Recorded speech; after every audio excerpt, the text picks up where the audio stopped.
Senate will come to order. Mr. Carpenter, please call the roll.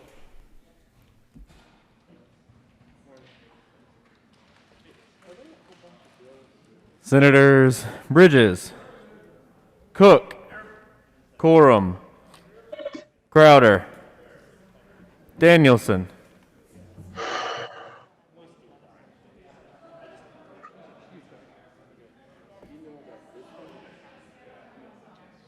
Excused. Donovan, Finberg, Fields,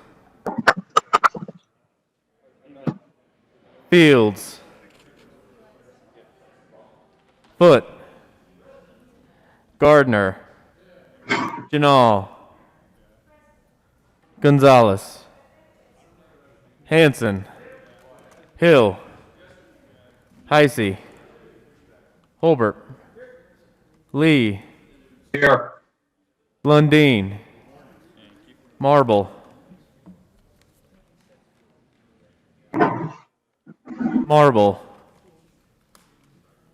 Excused. Moreno, Pedersen, Priola, Rankin, Rodriguez, Scott, Here. Smallwood, Sonnenberg, Story, Tate, Excused. Todd, Williams, Present. Winter, Woodward, Zinzinger. Mr. President, Here. With 32 present, 0 absent, 3 excused, we have a quorum. Members and guests, please stand and join me in the Pledge of Allegiance.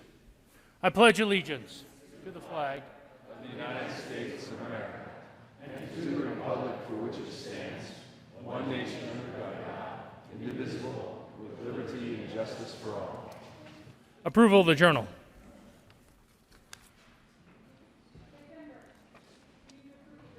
Thanks. Mr. Majority Leader. Thank you, Mr. President. I move that the reading of the Journal of Monday, June 8th, be dispensed with and that the journal be approved as corrected by the Secretary. You have heard the motion. All those in favor say aye. All those opposed, no. The ayes having the motion is adopted. Senate Services. correctly printed, Senate Bill 221, Senate Joint Resolution 23, correctly engrossed, Senate Bill 205, 212, 215, and 217, Senate Concurrent Resolution 1, correctly engrossed, Senate Bill 28, 207, 210, 211, 214, and 219, correctly revised, House Bill 1206, correctly enrolled, Senate Bill 21, 26, 30, 68, 90, 102, 106, 124, 126, 129, 139, 140, 155, 166, 175, 183, and 194. Committee reports. June 8th, 2020, Committee on State Veterans and Military Affairs, after consideration merits committee as following. House Bill 1402 be referred to committee to hold. The favorable recommendation placed on the consent calendar. June 8th, 2020, Committee on State Veterans and Military Affairs, after consideration merits committee as following. House Bill 1286 be referred favorably to Committee on Appropriations. June 8th, 2020, Committee on State Veterans and Military Affairs, after consideration merits committee as following. House Bill 1404 be referred to committee to hold. The favorable recommendation placed on the consent calendar. June 8th, 2020, Committee on State Veterans and Military Affairs, after consideration merits committee as following. House Bill 1290 be referred to committee to hold. The favorable recommendation. June 8th, 2020, Committee on State Veterans and Military Affairs, after consideration merits committee as following. House Bill 1336 be referred favorably to the Committee on Appropriations. Mr. Carpenter, please add Senator Tate to the roll call. Introduction of bills. Senate Bill 222 by Senators Winter and Bridges concerning a grant program for small businesses affected by economic hardship caused by the COVID-19 pandemic that is financed by money received from the federal government pursuant to the CARES Act and in connection therewith making an appropriation. Finance.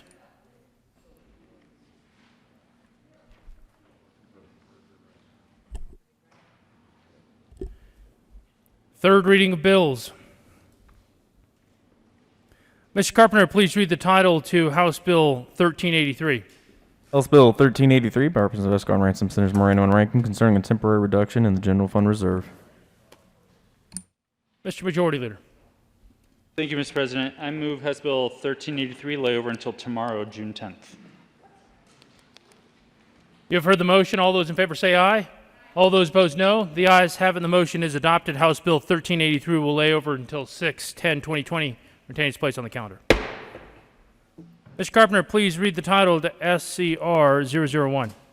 Senate Concurrent Resolution 1 by Senators Tate and Hansen, Representative Escar and Soper, submitting to registered elections of the state of Colorado an amendment to the Colorado Constitution to repeal the requirement that the General Assembly periodically change the residential assessment rate in order to maintain the statewide proportion of residential property as compared to all of the taxable property value for property tax purposes, and repeal the non-residential property tax assessment rate of 29%. Mr. Majority Leader. Thank you, Mr. President. I move Senate Concurrent Resolution 1 lay over to the bottom of the third reading of bills calendar. You have heard the motion. All those in favor say aye. All those opposed, no. The ayes have it, and SCR 001 will lay over to the bottom of the third reading of bills calendar.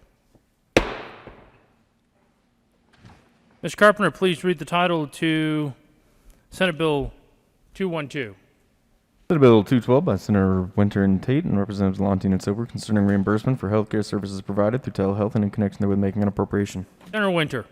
Thank you, Mr. President. I move the passage of Senate Bill 2212 on third reading and final passage. Is there further discussion? Seeing none, the motion before the body is the passage of Senate Bill 212 on third reading and final passage. Are there any no votes?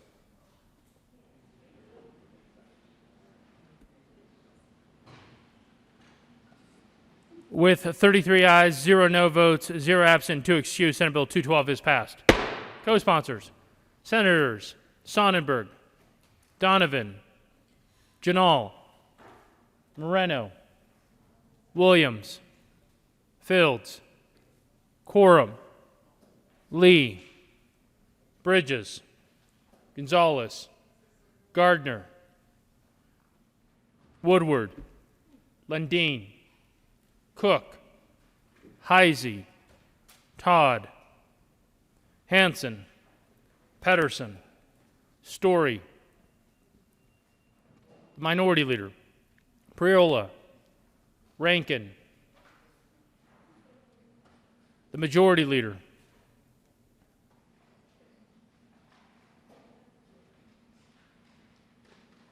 Zenzinger. Please add the President.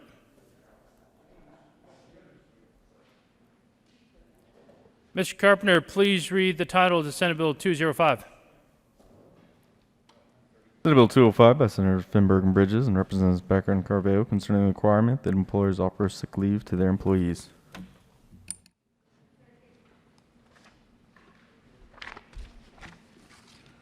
Mr. Majority Leader. Thank you, Mr. President. I move Senate Bill 205 and Very sorry. Very sorry. It's technical. due to the catastrophic mistake made by This guy. somebody, I request permission to run a third reading amendment. Will the good Majority Leader and the Senator from Arapahoe County, one of you, tell us why the Senate should grant you permission to offer a third reading amendment to Senate Bill 205? Thank you, Mr. President. I'll be totally honest. Are you not usually? As opposed to most of the things I said yesterday. This was L041. It somehow got lost from the drafter's office to coming up here. As the good senator from Larimer County reminded us, there were a lot of amendments. So there's a chance it got misplaced. But luckily, it is a technical amendment anyways. So the losing of such amendment is a little irrelevant because this is just purely technical. The question before the body is to allow the majority's request for permission to offer a third reading amendment to proceed. All those in favor say aye. Aye. All those opposed, no. No. The ayes have it and permission is granted. There is an amendment at the desk. Mr. Carpenter, please read Amendment L058. Amendment L058, symbol 205 as center Mr. from. Majority Leader. Thank you, Mr. President. I move L058. To the amendment. Thank you, Mr. President. This is a clarifying amendment, and we believe what this gets at is already in the bill, but the business community asked for some clarification on this, and we were happy to do so. And it simply specifies that during a public health emergency, the employee's accrued time can be used towards those 80 hours. It doesn't have to be in addition to what they've already got accrued. So clarifying amendment to do what we intended to do in the first place. Is there further discussion regarding Amendment L058? Seeing none, the motion before the body is the adoption of Amendment L058 to the committee to Senate Bill 205. Are there any no votes?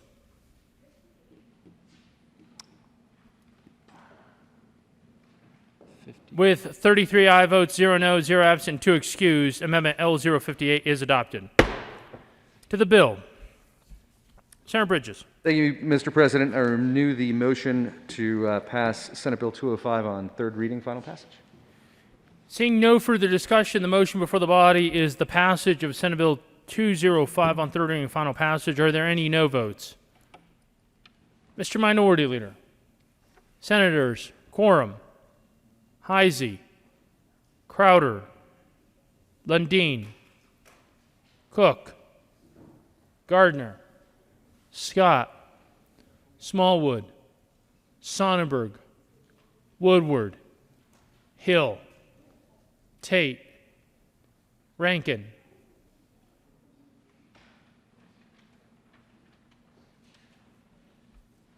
With 19 ayes, 14 no votes, 0 absent, 2 excused, Senate Bill 205 is passed. Co-sponsors.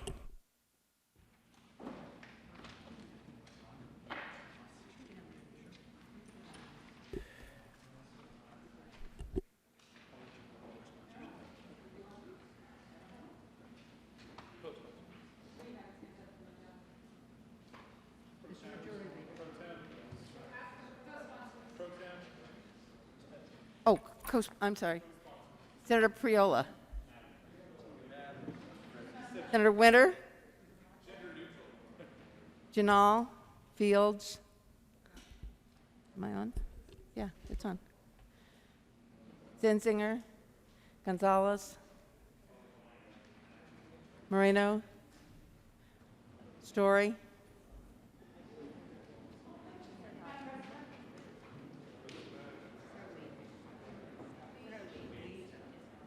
Lee, Pedersen, Hanson, Foote,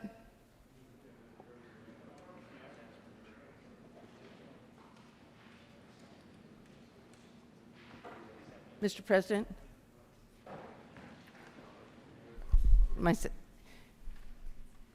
me, Senator Todd.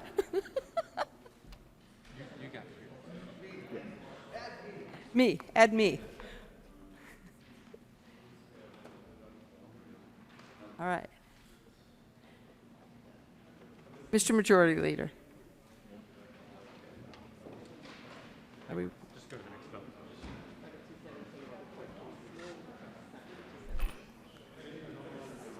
Mr. Carpenter, please read the title of Senate Bill 217. Senate Bill 217 by Senators Garcia and Fields and Representatives Harrod and Gonzalez Gutierrez concerning measures to enhance law enforcement integrity. Mr. President. Thank you, Madam President. Members, I move Senate Bill 217 on third reading, final passage, and ask for an aye vote. And members, I do request permission to offer a third reading amendment.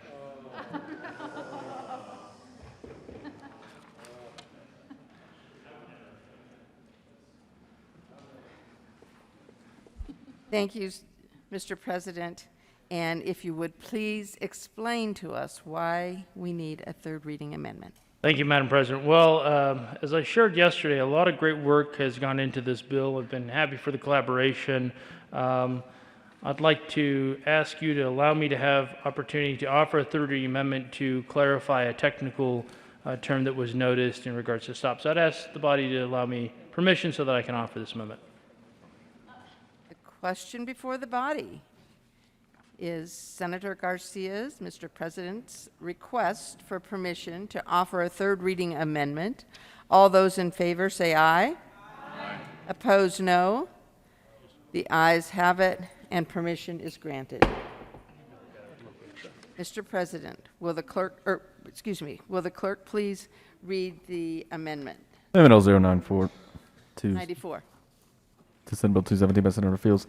Amendment Gross Bill, page 9, line 11, strike stop, substitute contact. Page 9, line 14, strike stop, substitute contact. President, Thank you, Madam President. I move Amendment L094.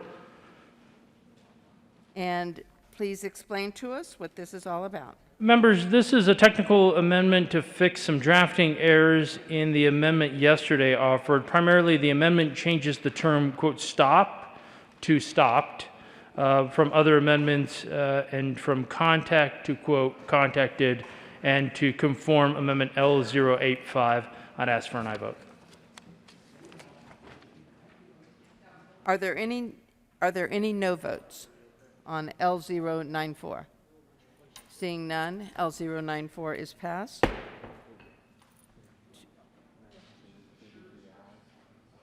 With 33 ayes, 2 excused, 0 noes, and 2 excused, L094 is passed. Senator Fields. Good morning, Madam President and colleagues. I come before you today with mixed emotions on so many different levels. But I want to start by reflecting on some comments that I made last week. During a moment of personal privilege, I asked not for your thoughts and prayers. I asked for your leadership. You responded. You responded by helping to craft Senate Bill 217. And for this, I am so very grateful. When the bill was introduced, we were like this. And by the time we presented the bill yesterday, we came closer and closer to something that we all can be proud of. And that kind of collaboration only comes by the ability to be able to listen to each other. Listen for opportunities where we can find common agreement. That is what democracy is all about. That is what good policy is about, when we can come together to do what's right for the people of Colorado. Engaging in race in policing is not an easy topic. It's an emotional topic for me. I've been Black all my life, and I can tell you now we have white people in our state and in the nation and globally saying Black lives matter. That's why my heart is full, because I'm getting confirmation from people who don't like me, who are claiming that Black lives matter. That was a hashtag. That hashtag has been out there since Michael Brown, when he was murdered in Ferguson. Now we're getting outrage from around the world after seeing what has happened in the last 3 weeks, when we've been seeing the violence portrayed against Black people. Today, we are laying to rest George Floyd because an officer decided to place his knee on his neck for nearly 9 minutes. And I've heard my colleagues on both sides saying that we have seen enough. Enough is enough. I don't know how long it takes for someone to pass out when you're having your breath suffocate from your neck and there's no oxygen to your brain. I think I heard sometimes that maybe 2 minutes. 2 minutes. We need oxygen to go to our brain. So if the science says 2 minutes and the officer kneeled on his neck for nearly 9 minutes, that's outrageous. I thank you for partnering with me in saying that we have seen enough, enough is enough, and Black lives do matter. Remember, Senate Bill 217 is about addressing integrity and accountability in policing. It's about time. We all know the statistics. We know that Black people are in prison more, they're detained more, they're profiled more, they're unemployed more, and they're killed more by police. And I'm not trying to make a blanket statement against all police. I celebrate the role that they play in society. So this is not about every police officer. It's about the horrific events that we're seeing right now as relates to policing. So I want you to understand that this is not about one single incident. It's not just about Breonna Taylor, who was sleeping in her bed. It's not just about George Floyd. It's about a cumulative, unjustified killings of Black people by police. And what's so important for me right now is that there's confirmation. We have heard the protesters that have marched around this Capitol, and they've asked for leadership, they've asked for us to respond, and we have. I want to thank all the volunteers that have been here at the Capitol. I don't know if you've noticed them, but they've been helping along the way by providing water and trash bags and helping to take down some of the graffiti. There is kindness and goodness in the state of Colorado, and I applaud them for that. America has been watching. The global nation has been watching. And we've been seeing signs all across the world saying that Black lives matter, no justice, no peace. Say her name. We don't talk about the Black women and girls who've been impacted by police violence. We don't need to just say his name. We need to also claim and say her name. Breonna Taylor should have been turning 27 last year, but she doesn't have that opportunity to fulfill her dreams.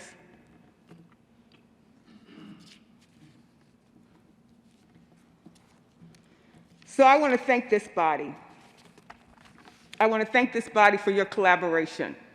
And I want you to understand that this is a defining moment in our state, and I appreciate your support, because what this bill does, I think it's simple. We're talking about accountability and integrity. Who doesn't want that? We're talking about holding police officers accountable for misconduct when it elevates to a level of murder.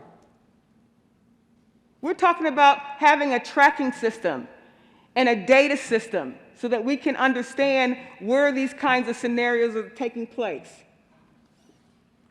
This is also about sending a message to community of color that enough is enough. Members, thank you so very much. I urge an aye vote on Senate Bill 217. Senator Donovan? Thank you, Madam President.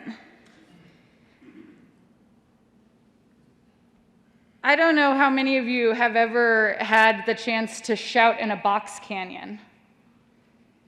If you get it just right, and it's just the right time of day, sometimes when you shout into a box canyon, what you shout echoes back at you differently. It's this magical thing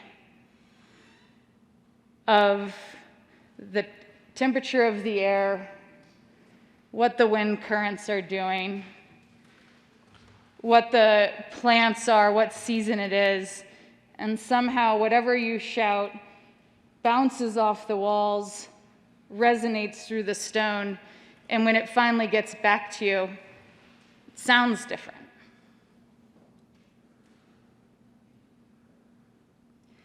We've been hearing now for decades calls for action. I have a book, like I'm sure that many of you do, those well-worn books that you constantly return to. One of the books that I'm constantly returned to is, it's called Words That Echo Through Time. And it's a collection of remarkable speeches throughout the history of mankind.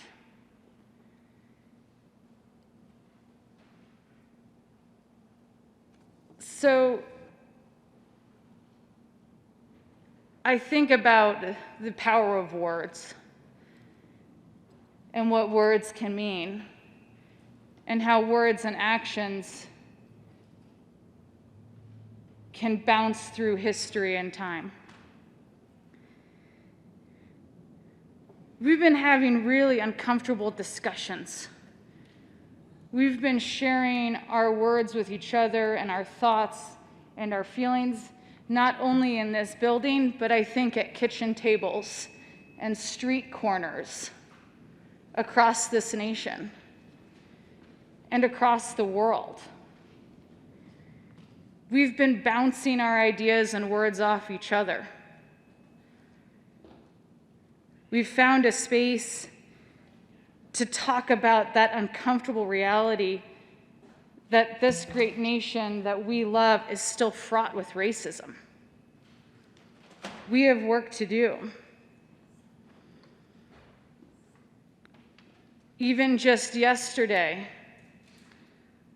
the Marines came out with guidance of saying, you know what, we're not going to accept the Confederate flag anymore as part of a representation of how we want to represent our country. Those were just words on paper. But wow, do those words have meaning. Those will be words that echo through time. We are shouting right now. We have heard the shouts. We have seen these masses of people gather at embassies across the world and on our front steps, shouting that it is time for change, shouting the names of George Floyd and Breonna Taylor, using their names, using those words to remind us of this moment in time where they're asking us to take action.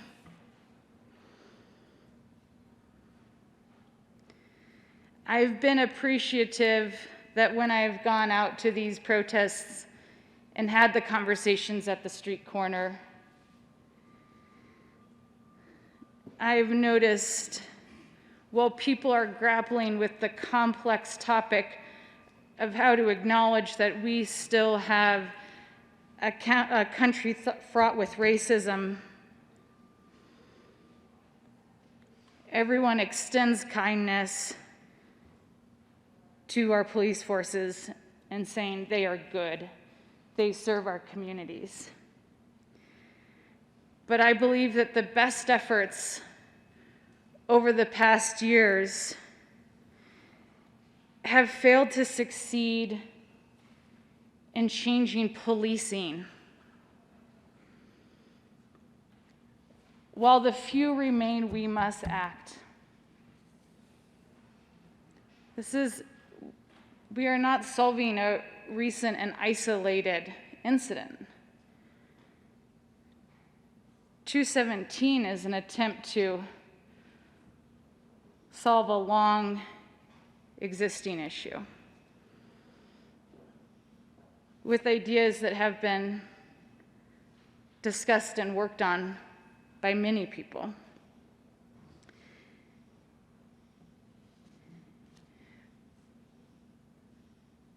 Sunday, I joined the student protest on Colfax.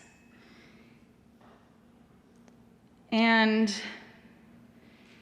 as in all protests or marches, you start to read the signs, right? Particularly in this age of masks, where maybe we can't communicate as clearly, these signs become the visual representations of the words that we are trying to shout. And what I kept seeing were signs that just said 217, 217.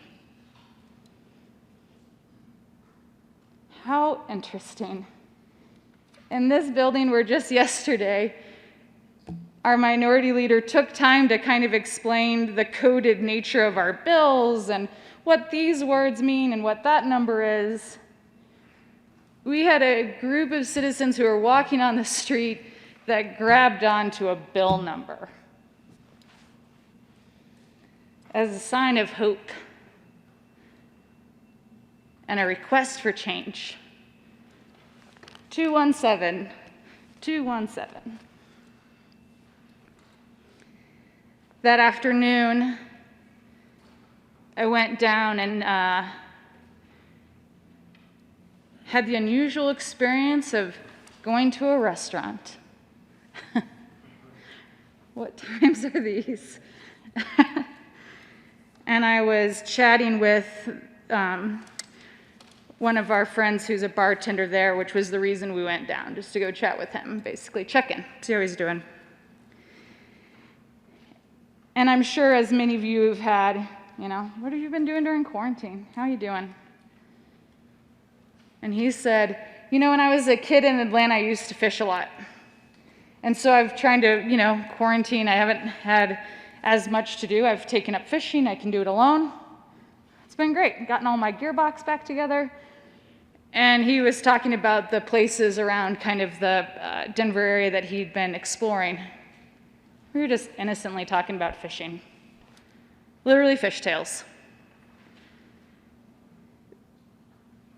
But then without any really remarkable and tender conversation, he said he found this great pond that he really wanted to go to explore. He was looking at Google Maps, saw what he thought was a trail that he could get to this great little fishing spot he thought it would be, shaded, nice trees, good overhanging foliage. And he got there and saw that the trail looked public, no signage, but it went through an apartment complex around a gated community. And my friend decided to not go fishing that day because he was worried that as a black man carrying a fishing tackle box, someone would probably call the cops on him. Not because they thought he was going to go fishing, but because of the implicit bias in our society, sees a black man not as a fisherman, but probably someone that's up to no good.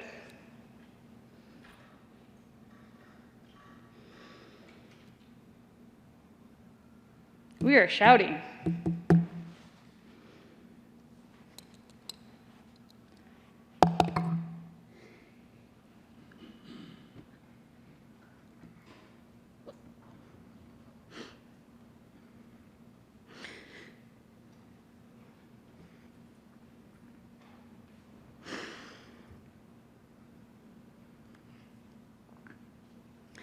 Senator Donovan, would you like to go into your second 10 minutes? Incredible timing, yes.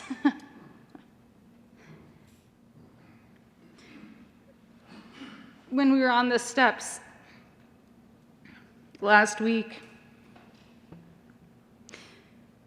there was a young woman there, young enough that glow-in-the-dark bracelets are just about the coolest thing.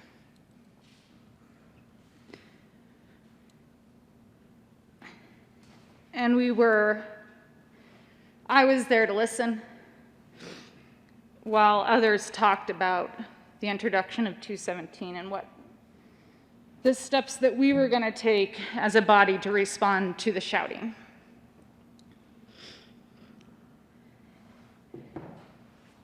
And in a voice that was happy and gleeful, that matched the excitement of a glow-in-the-dark bracelet, she said words that did not match her tone of voice. And as she took the bracelet and was snapping it onto my wrist, she said, "Please pass this bill. I don't want to be terrified more."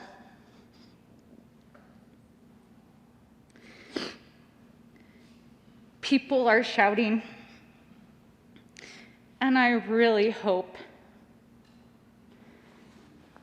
that this time when we shout, it rings through history differently.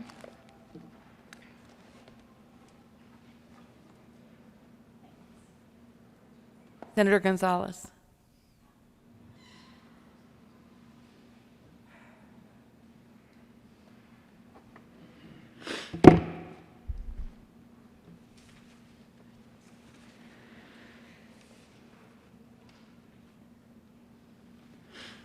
Thank you, Madam President. This room feels electric right now. It feels electric with possibility and with the weight of responsibility here before us. And so I want to take a few moments to pause and ask, how did we get here? For those of you who have been participating in remote online learning by watching our proceedings, the minority leader often offers civics lessons in between our debates. And so I love it. In the spirit of learning and in the spirit of dialogue, I want to offer a bit of a history lesson.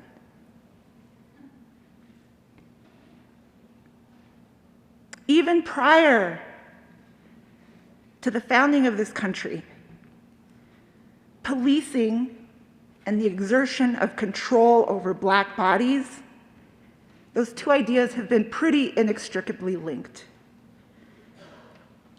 Even though this country that we all love was founded on some pretty radical notions of rejecting tyranny in order to live a life of freedom, of liberty, and equality, this nation also stole the land of indigenous peoples and instituted slavery over Black bodies in order to prosper. I asked my friend Jay Driscoll, a historian who's been tracking the extra-legal murders, killings of Black people by the police about a century ago, after the Civil War down in the South.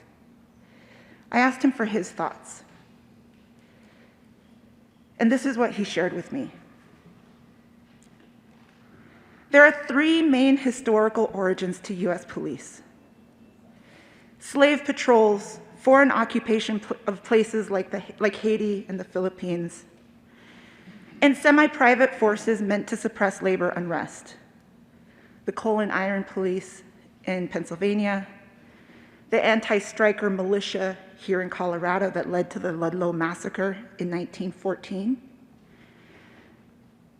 and even the tear gas used on striking carnation workers in Brighton in 1969.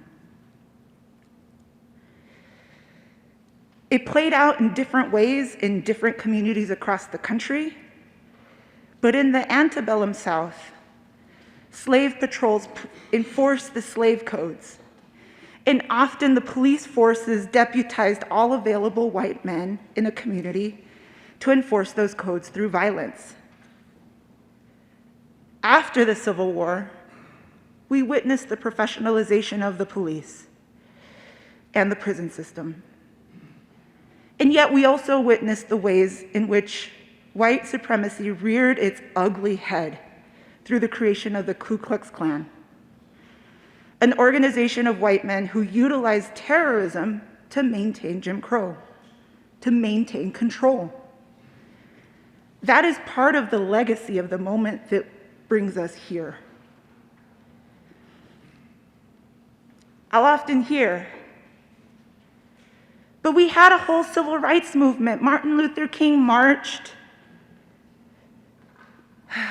And so I now turn to Nikki Gonzalez, no relation, associate professor of history at Regis University and a member of History Colorado's State Historians Council, who wrote in a blog post last week, "We can't afford to fail this time." And she writes that in the 1960s, we were in a moment of mass transformative change. And in 1967, right as President Lyndon B. Johnson, whose War on Poverty and Great Society programs aimed to eradicate poverty and level the playing field for marginalized Americans, even as those programs were being constructed, in 1967, cities exploded as communities raged against generations of oppressive systems and discrimination. The race riots, as they came to be known, became an oft-debated topic. And it was that year in which Dr. Martin Luther King Jr. sat down with journalist Mike Wallace to discuss those race riots. Quote, "I think that we've got to see that a riot is the language of the unheard. And what is it that America has failed to hear? It has failed to hear that the economic plight of the Negro poor has worsened over the last few years. While he never compromised his commitment to nonviolent resistance," Gonzalez writes, "Dr. King expressed an understanding of why African American communities were rising up. Communities that had been ignored were doing what they could to get the attention of their leaders." So following those race riots, President Johnson created the Kerner Commission to understand why those riots had taken place, what had happened. And on February 29th, 1968, that commission concluded, and I quote, "that our nation is moving towards two societies, one black, one white, separate and unequal."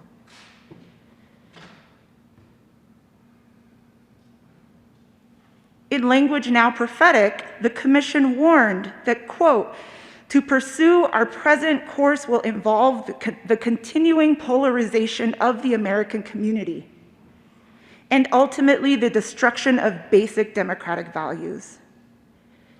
The alternative is not blind repression or capitulation to lawlessness. It is the realization of common opportunities for all within a single society. This alternative will require a commitment to national action, compassionate, massive, and sustained, backed by the resources of the most powerful and richest nation on this earth. From every American, it will require new attitudes, new understandings, and above all, new will."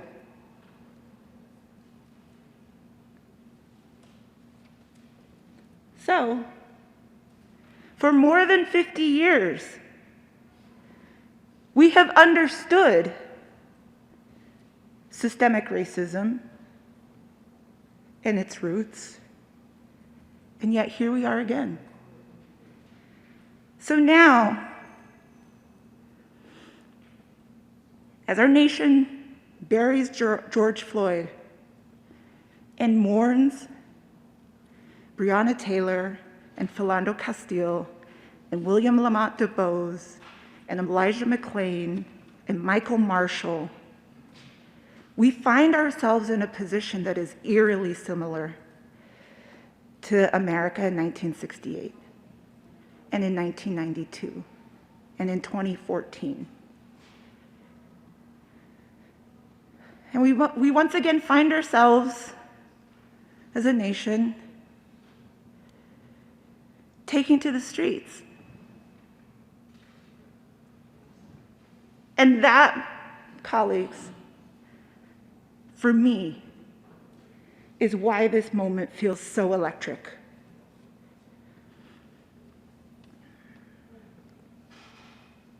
My friend Jay, Dr. Driscoll,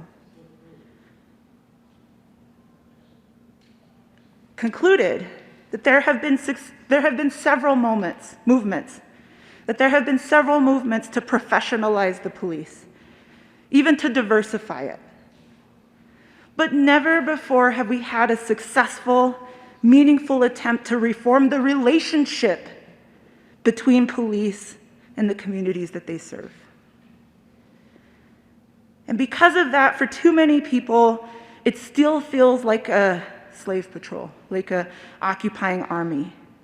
Senator Gonzalez, would you like to go into your second 10 minutes? Yes, Madam President, thank you. Please proceed. And so it doesn't, for too many people in our state and throughout our country, it doesn't matter how diverse that police force becomes, or how many body cameras, or how many times police kneel in solidarity with protesters, because the fundamental relationship for too long has remained the same. So this moment, these protests, this bill, Senate Bill 217, allows us to begin a new process of establishing a different relationship between police and the communities they serve. After we pass this bill and it becomes law, there will still be more work to do. All this bill allows us to do is to establish some guidelines for the negotiation of that future relationship. Those negotiations cannot begin until all Coloradans can be assured that the police are bargaining in good faith and that the officers who kill with impunity are punished to the full extent of the law and are not allowed to carry a badge and use that badge to kill again.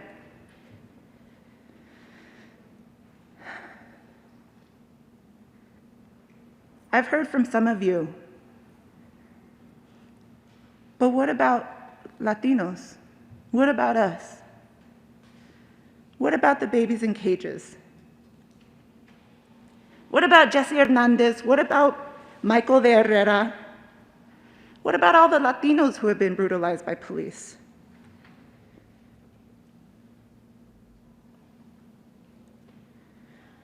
As a Chicana and as the auntie of 2 Black boys, I'm here to say that Black lives matter. And if we know that we who believe in freedom cannot rest until it comes, then this bill, Senate Bill 217, will improve the lives of all Coloradans, will improve the relationship, and will improve the lives for law enforcement officers, of Latinos, of white Coloradans, of Black Coloradans. That is the tenor with which we bring forward this bill. And so to the good senator from Aurora, to the good senator from Pueblo, I thank you for bringing this bill forward.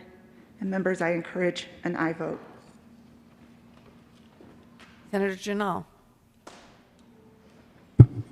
Thank you, Madam President. And first of all, I wanted to mention that the Denver Post headlines today was reform bill backed by GOP. Thank you. Last Friday, in my moment of personal privilege, I asked for all of us, all 35 of us, to work together. and we have. And I thank you for that. You listened. I also spent time and worked alongside Larimer County Sheriff Justin Smith and the Fort Collins Police Department to understand their concerns. When this bill was read off the desk onto the floor, whatever that is. Across the desk. Across the desk, thank you.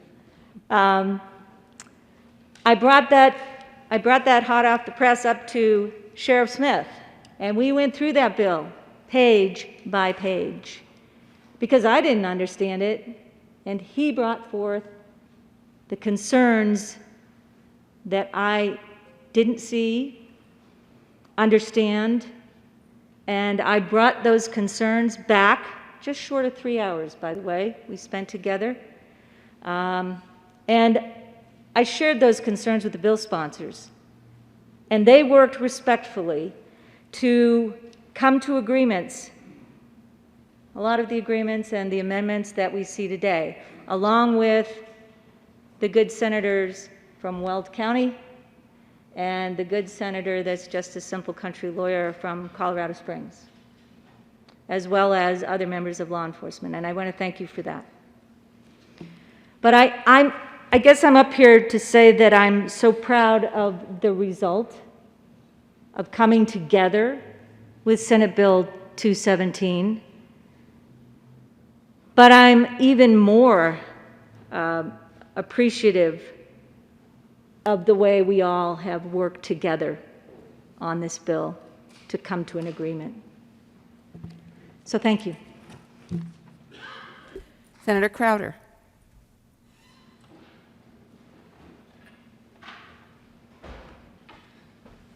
Thank you, Madam President. You know, this has been quite a learning experience for all of us.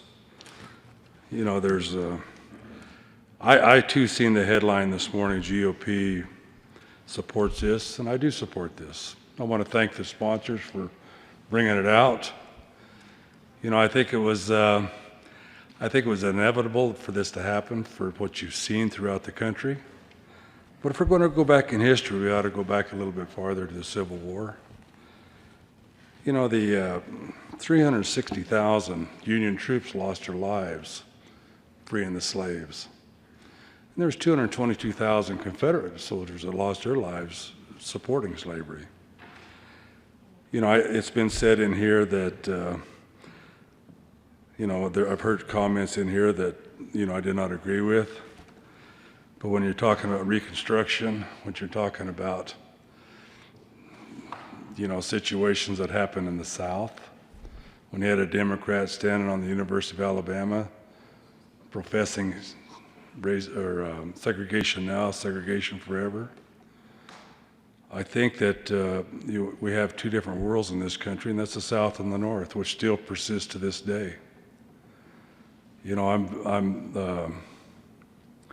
I think the best thing that, you know, you talk Reconstruction, I think the best thing that they ever did was actually assimilate in the military, which I was a Vietnam veteran, and the Korean War veterans prior to my service were the first. And I think we've gotten more benefit from that, because I think if you look at military people, and there are several of us here, but not enough, you would see that the integration of the forces actually helped a lot. You know, I have no racial feelings. You know, I'm not, you know, do we have prejudices? Sure, but not against another race, but against other people. But I think that this, what has happened in this country, do Black Lives Matter? Of course they do. You know, if I was a black man with a family, I would say they matter a great deal. But I happen to be a white man with a family, and my family matters, their lives matter a great deal also. So I think that this 217, I think the results of this has brought us closer together, and I think it's make us a better country. But I think we have to realize, how do we go forward without understanding the past? When you're talking about the Vietnam War, the race riots and Watts and the destruction, you know, I think, And who's to say that this won't be the last? Nobody knows. But I'm drawn back to, in 1945, a young girl by the name of Kunishi wrote a letter. She was a valedictorian at Camp Kamachi down in southeastern Colorado. And she was interned, which Japanese families were interned at that time.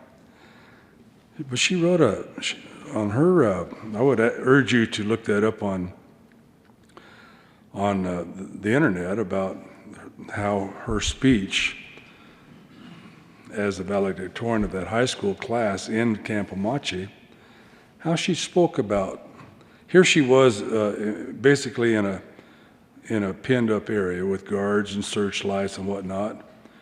And the only thing that this Japanese American girl could talk about in a valedictorian speech is how great this country is, how we are the shining light on the top of the hill. I met that lady, and she was in her 90s at Camp Kamachi, and she read the same speech, and was just as moving a few years ago as it was in 1945. We have to look at the ideals of this country, the equality that we all strive for, and the opportunities. You know, it's more than just about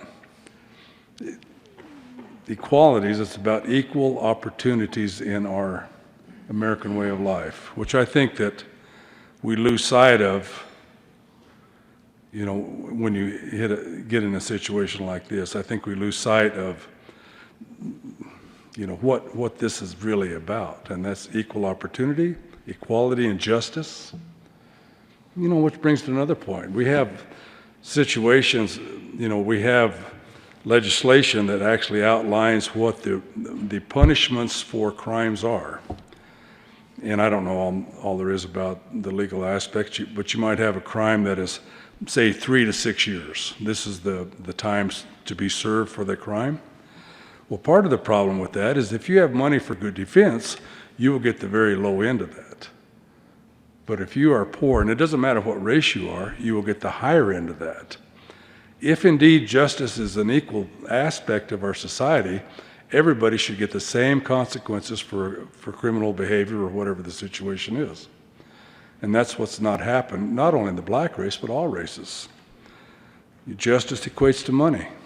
And this is where I think one thing that come out of this is we need to start realizing equality is equal for everyone in justice.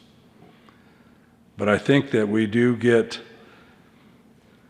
to the point where everybody thinks they're a little bit more intelligent than the next guy, and that's fine. It doesn't matter.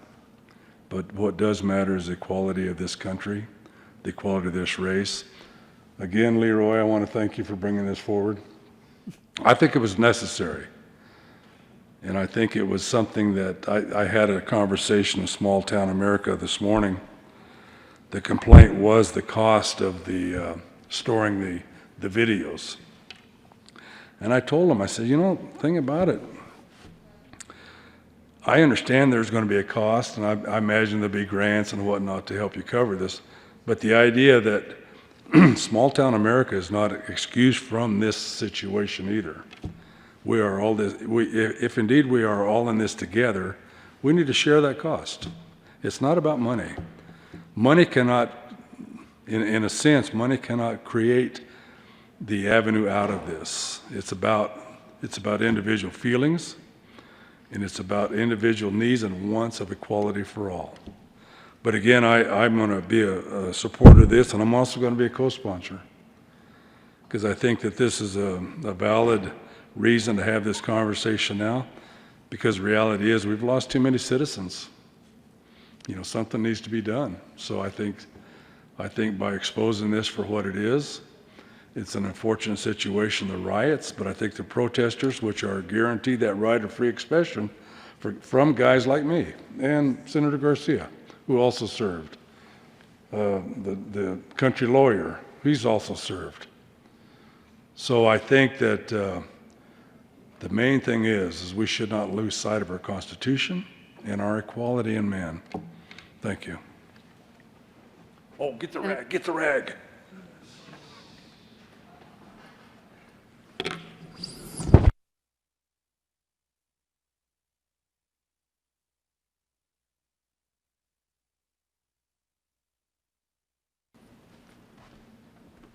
Thank you, Madam President. You all know my background, over 30 years in law enforcement. And I got to tell you, law enforcement to me is the greatest profession on the face of the earth. It is filled with people of high integrity, bravery, and honor. And I want to give out a shout out to all the law enforcement officers in this state. You know, the Senate President mentioned to me last week, and he was right. He said, you know, I don't know what it's like to be a peace officer, and you don't know what it's like to be a person of color. And I totally agree with both statements. No one in this room knows what it's like to be a peace officer, to be standing on the front lines when people are throwing rocks and bricks at you, calling you names, trying to do damage and hurt to you. But yet, they showed, I think, incredible restraint. And I want to give a shout out to all law enforcement in this state, to the Denver Police Department, the Aurora Police Department, Colorado Springs Police Department, Weld County Sheriff's Office, Larimer County Sheriff's Office, Douglas County Sheriff's Office, and I go down the line, because they do a fantastic, wonderful job under extreme conditions. They have to make split-second decisions that matter in life or death. In a second, they have to decide, are they going to be killed or another citizen going to be killed? And then that decision is judged by the media, by the public, and by the courts. And that's how it should be. I'm not saying that shouldn't be that way. But what happens is the media and the public have months, maybe years,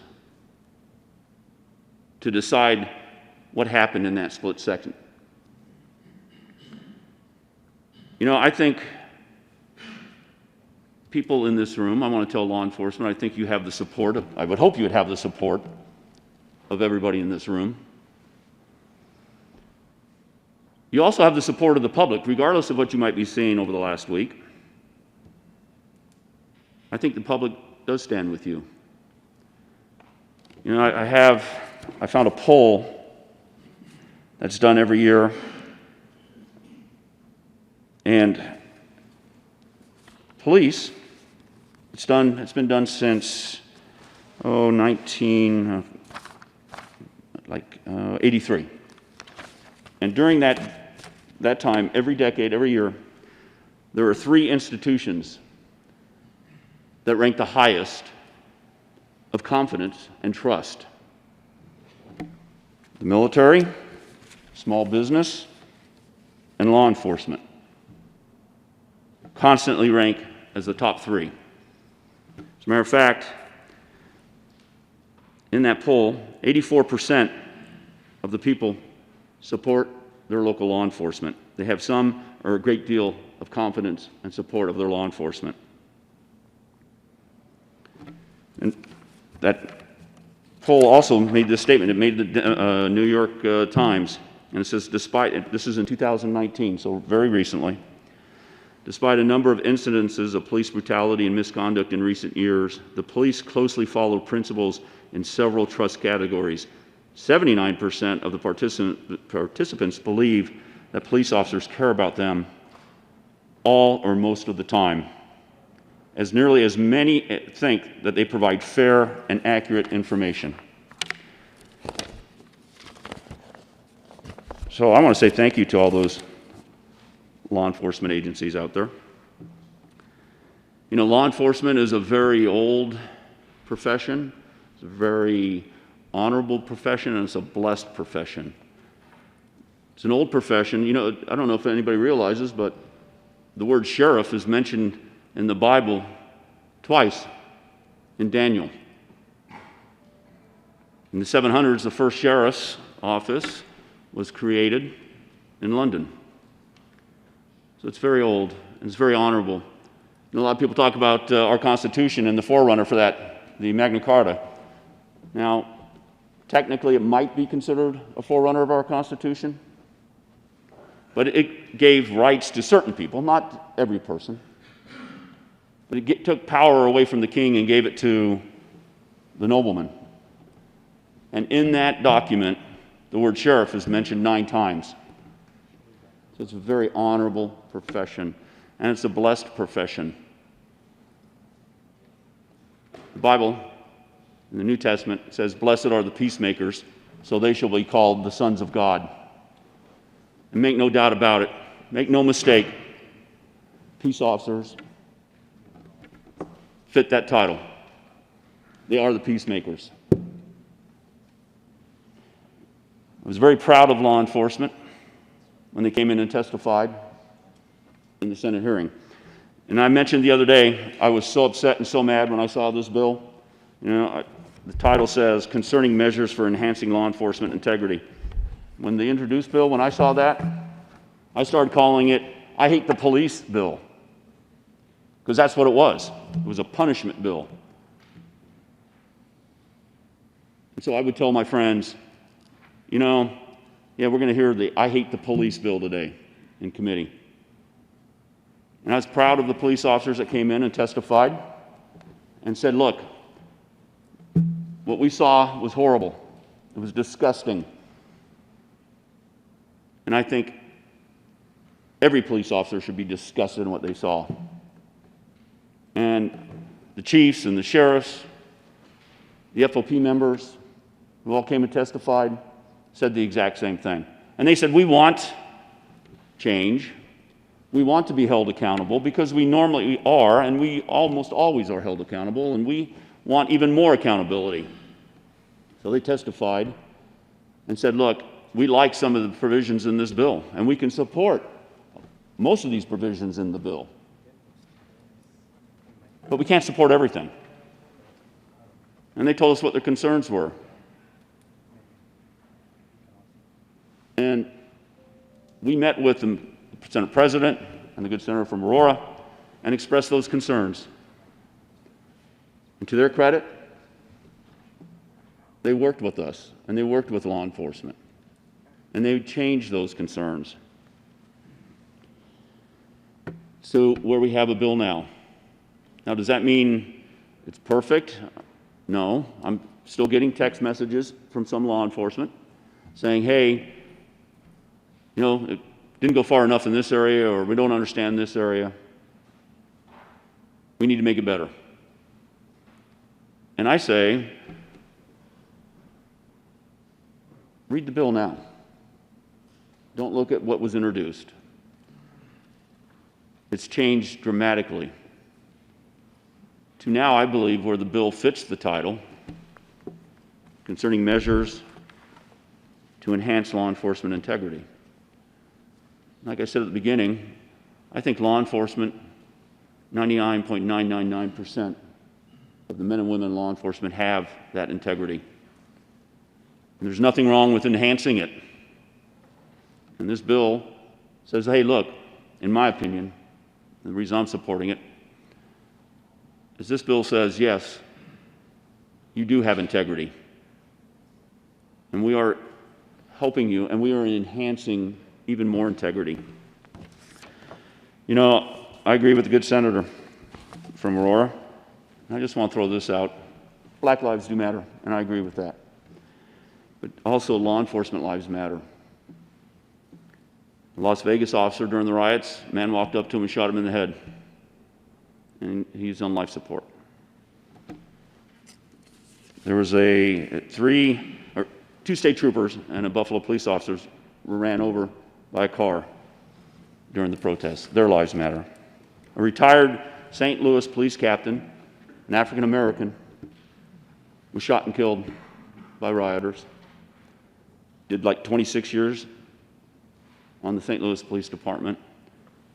And not because he was black, but because he was a police officer defending a business.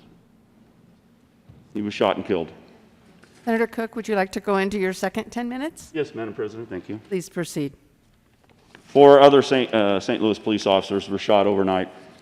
None of them died, I believe, which is good. And so, yes, Black Lives Matter. Police officer lives matter. And I'm hoping this bill is the beginning so that no more riots have to occur,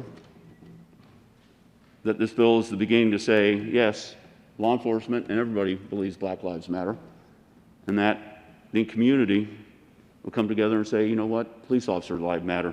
And so we don't have these kind of situations anymore, where we don't have rioting in the street, one faction versus another, because our country needs to rise above that, and we need to come together. We need to, and I believe that full-heartedly most law enforcement agencies practice and believe in community policing. You know, there's a saying, the community is the police and the police are the community. And I think most law enforcement adheres to that. And so I'm hoping that law enforcement will put their words into action and come out and support this bill. If there's things that need to change, to tweak it a little bit, I hate to say this, but maybe it could be done in the House, I don't know. But like I said, I hope those words that they said in committee will ring true in their actions. And I believe that they will. So, Madam President, colleagues, thank you. Senator Gardner.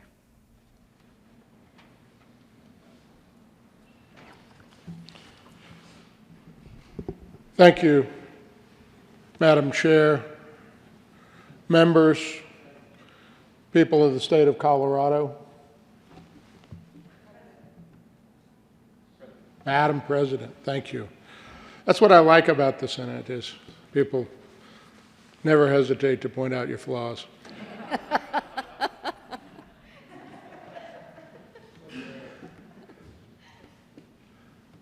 Madam President, colleagues, people of Colorado, I come without my mask somewhat deliberately, and I thank the sergeants for sanitizing after me. There are many who probably sanitize after me.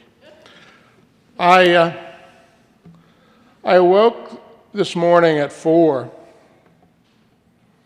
probably because of yesterday evening's pizza, but I couldn't go back to sleep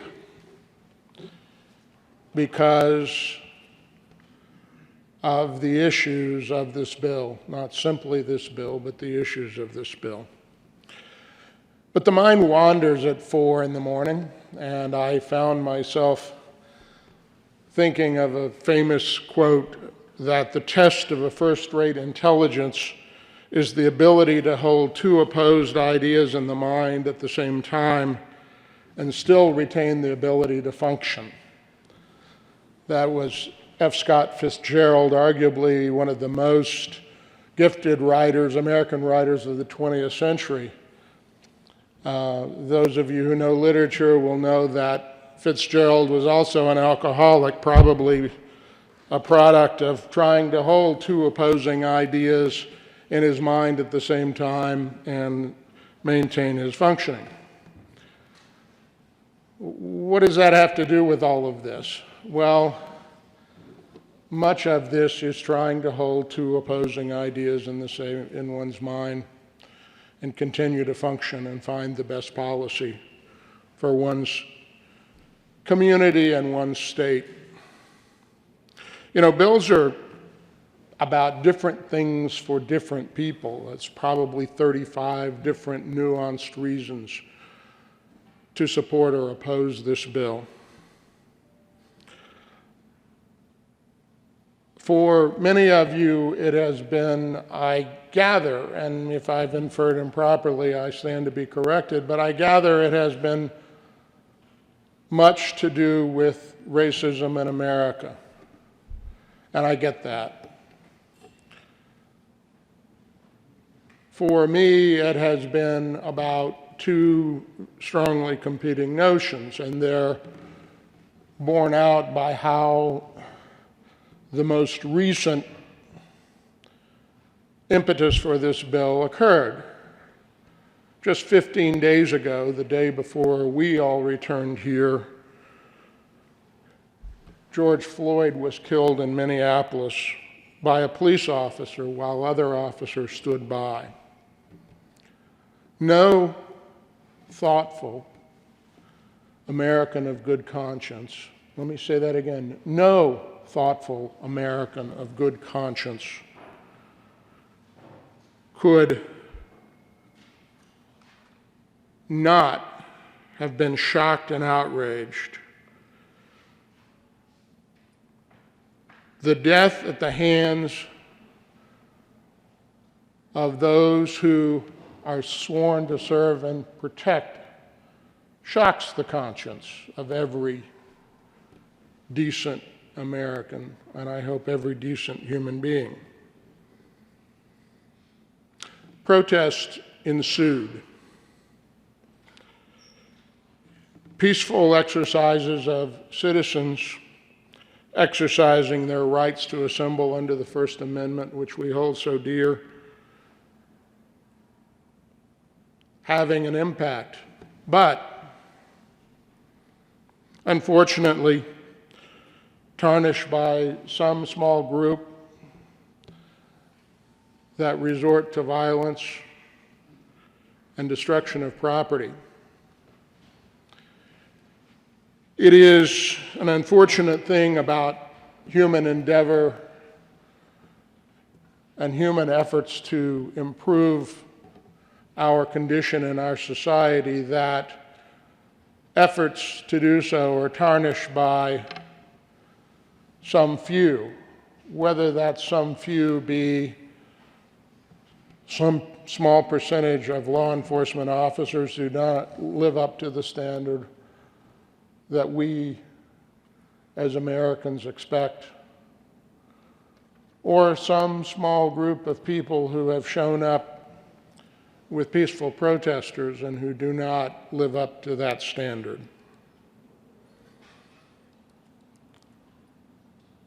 Because this is the challenge of human endeavor, how to promote one's position and the improvement of the human condition, and at the same time deal with that minority that exists in every group that would resort to excess, believing that somehow violence will promote constructive change, when we know that violence begets violence. That's what, if nothing else has been proven, that's what's been proven in the past several days. You know, our calendar is an interesting thing. For the uninitiated, there's not much there. This calendar is particularly interesting because it holds two competing notions on its face.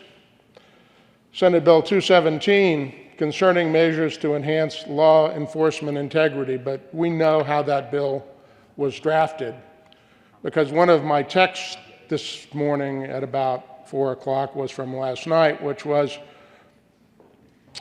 Bob, how can you be voting as a Republican? How can you be voting for that bill?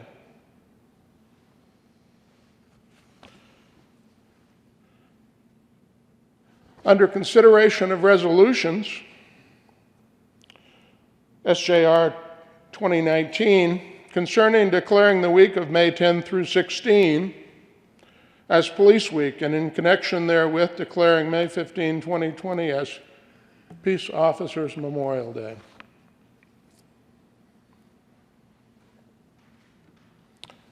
In my 12 sessions here, that has been, and prior to this year,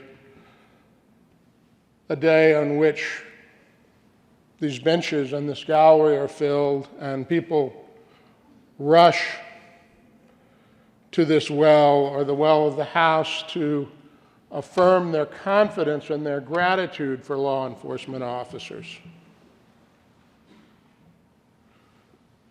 So, juxtaposed against this bill as written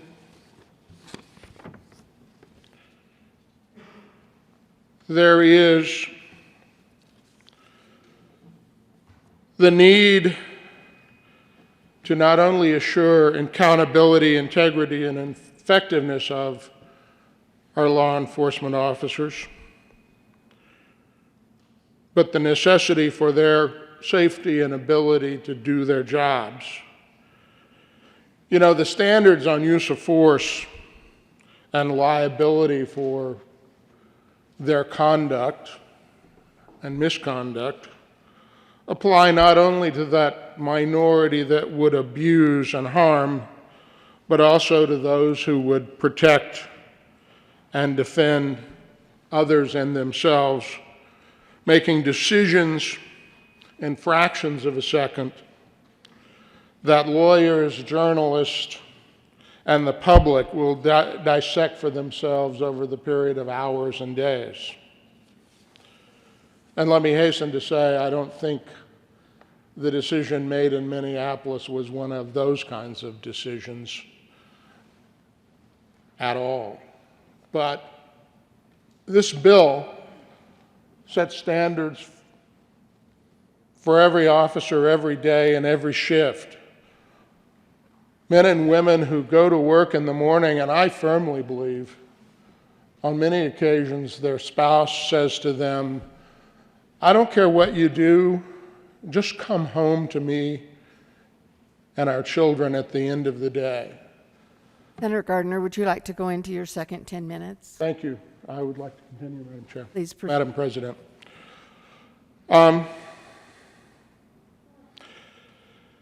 We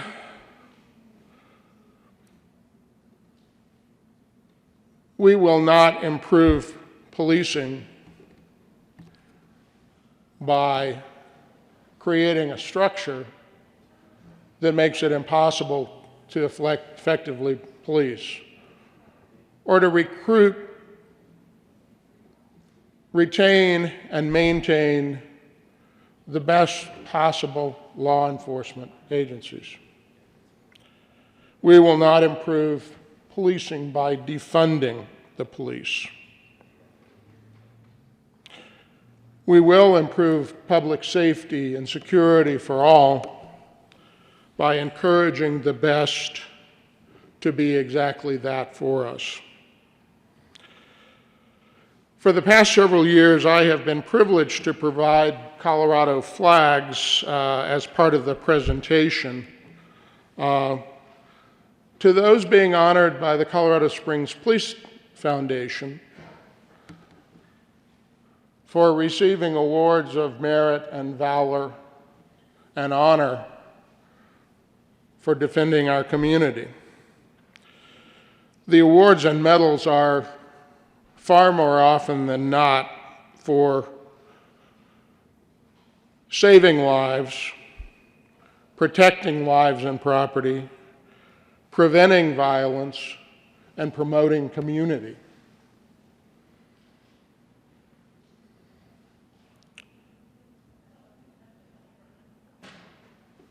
The competing notions that we have to hold are, on the one hand, a need for integrity and accountability,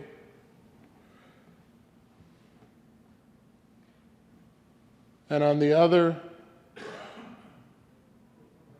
the use of force and decisions made to protect all of us against some few of us that would do harm. And those few are found in every walk of life, which is why there need to be standards.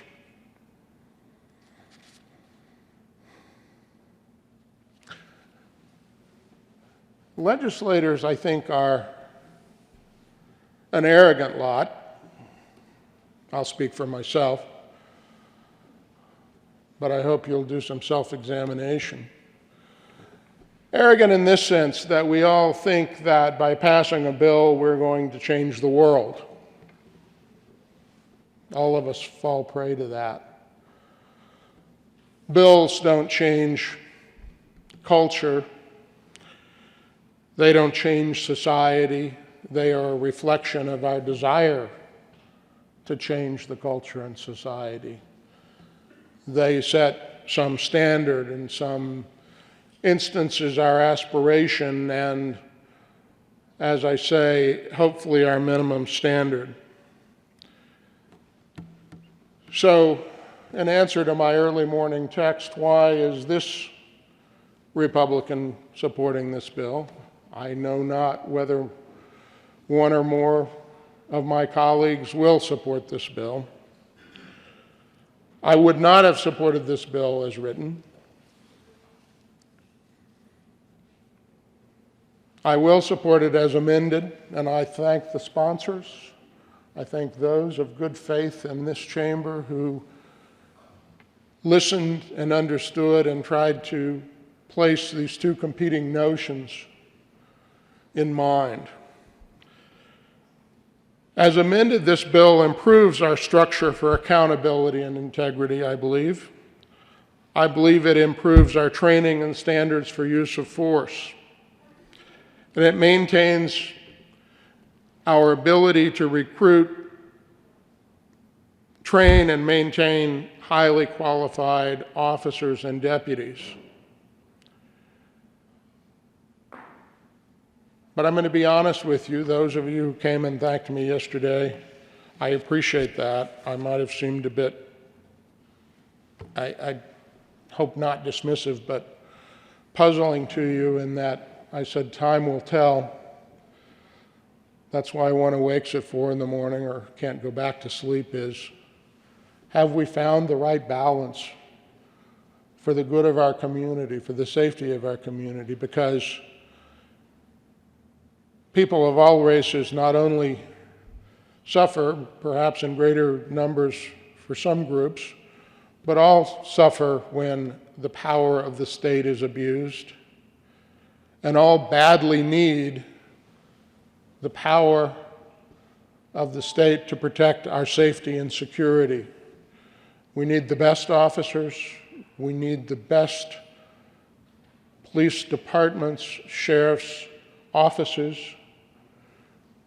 We need the best of the best for our communities to ensure that protection and service is for each of us and all of us. I believe this is what the officers and deputies I know aspire to, and I hope that they will see and understand that this bill is our best hope at a time of crisis in our communities, in our nation, to find the right way forward for public safety and law enforcement. Thank you, Madam President.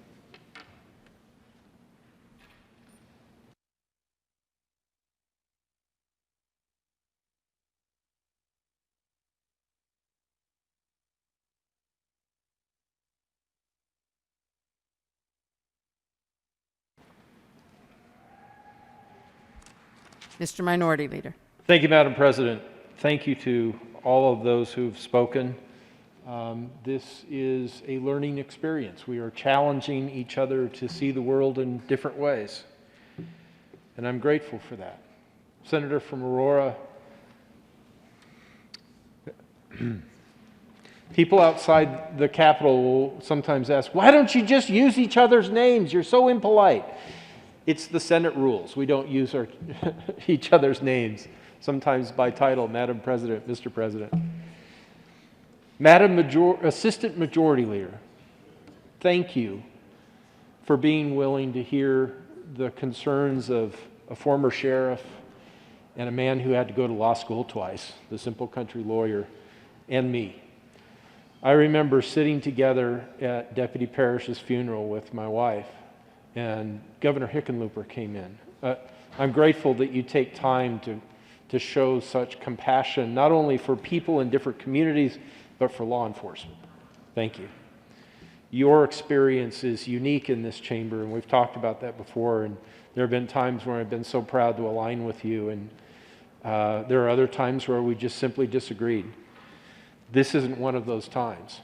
Mr. President, thank you as well for your willingness to take a lot of time Saturday afternoon after we'd been here for a long time on the floor Saturday to sit down and talk together. And the good senator from, and let me get this right, I sometimes mess up, Lafayette. Sometimes I think I say Longmont, but Lafayette. I said on the first day, I'm grateful for your ability to talk about law in simple ways so that those of us who don't have law degrees can understand it. Thank you for your time to listen to our concerns. I think back to my first year in the Senate. On the last day in 2015, then President Cadman and Majority Leader Scheffel and others spent a great deal of time right here expressing gratitude and appreciation for a bill that passed its last vote on the last day. We had worked on the Education Committee that year on trying to find ways to reduce the number of assessments, not tests that lead to letter grades, but assessments that, in my opinion, lead mostly to data collection. And we had tried over and over again, House bill, Senate bill, back and forth, and trying a way to address that. And a bipartisan group came together and we found a way to pass a bill on that topic on the last day. And a lot of people didn't think it could happen. This topic came late in this awkward, confusing, stressful session, having to deal with this long interruption due to COVID-19. And this bill came late. There were some, I think, who doubted whether it could get through. There were others who doubted that it could be stopped. But neither of those extremes happened. We talked to each other. We listened. We used expertise from different members, and our work product here today is different than the bill that was introduced. It teaches us the lesson, again, don't judge a book by its cover, and we see that as, I don't want to oversimplify, but we see that on a personal level out on the streets, not only of our cities and our state, but in the nation. Don't judge people that way either. Thank you to the good senator from Denver for pointing out that I like to provide civic lessons. And if I...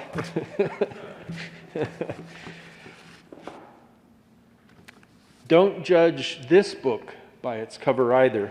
This is the introduced version of the bill, and gosh, from television or to the inexperienced eye, they may look exactly the same. Black letters on white paper. This is the bill that was introduced. It had 15 pages. This is the bill we're about to vote on. It has 21. Are there just 6 new pages added to this one? No, they're not. As we look at the key down at the bottom of the engrossed version, that's the current version that we're about to vote on, it says right here, double underlying denotes Senate amendment. Well, let's look at that. The first page where law begins, proposed law, is page 3. And all of these lines are a double underlined. We go to page 4 and 5. All of the lines are double underlined. And we continue. All of this language is different than it was in the original bill. And if you go through all 21 pages of the engrossed bill, you'll actually find all of the pages where new law is proposed. All of those pages have at least some text that is noted in double underline, which means it's different than what was in the original bill. Does that mean that the sponsors gutted the bill and compromised? See, we're criticized sometimes as a deliberative body that compromise somehow must mean that you give up half of what you want and I have to give up half of what I want and we meet in the middle. And that is sometimes true, but not always. And that's why I wanted to think back and recall sitting here in the well with then Senator Andy Kerr, a Democrat. And we were the prime sponsors of that assessment bill here in the Senate. And we were proud. But there were some who were angry because it didn't go far enough, it didn't do what they wanted it to be done.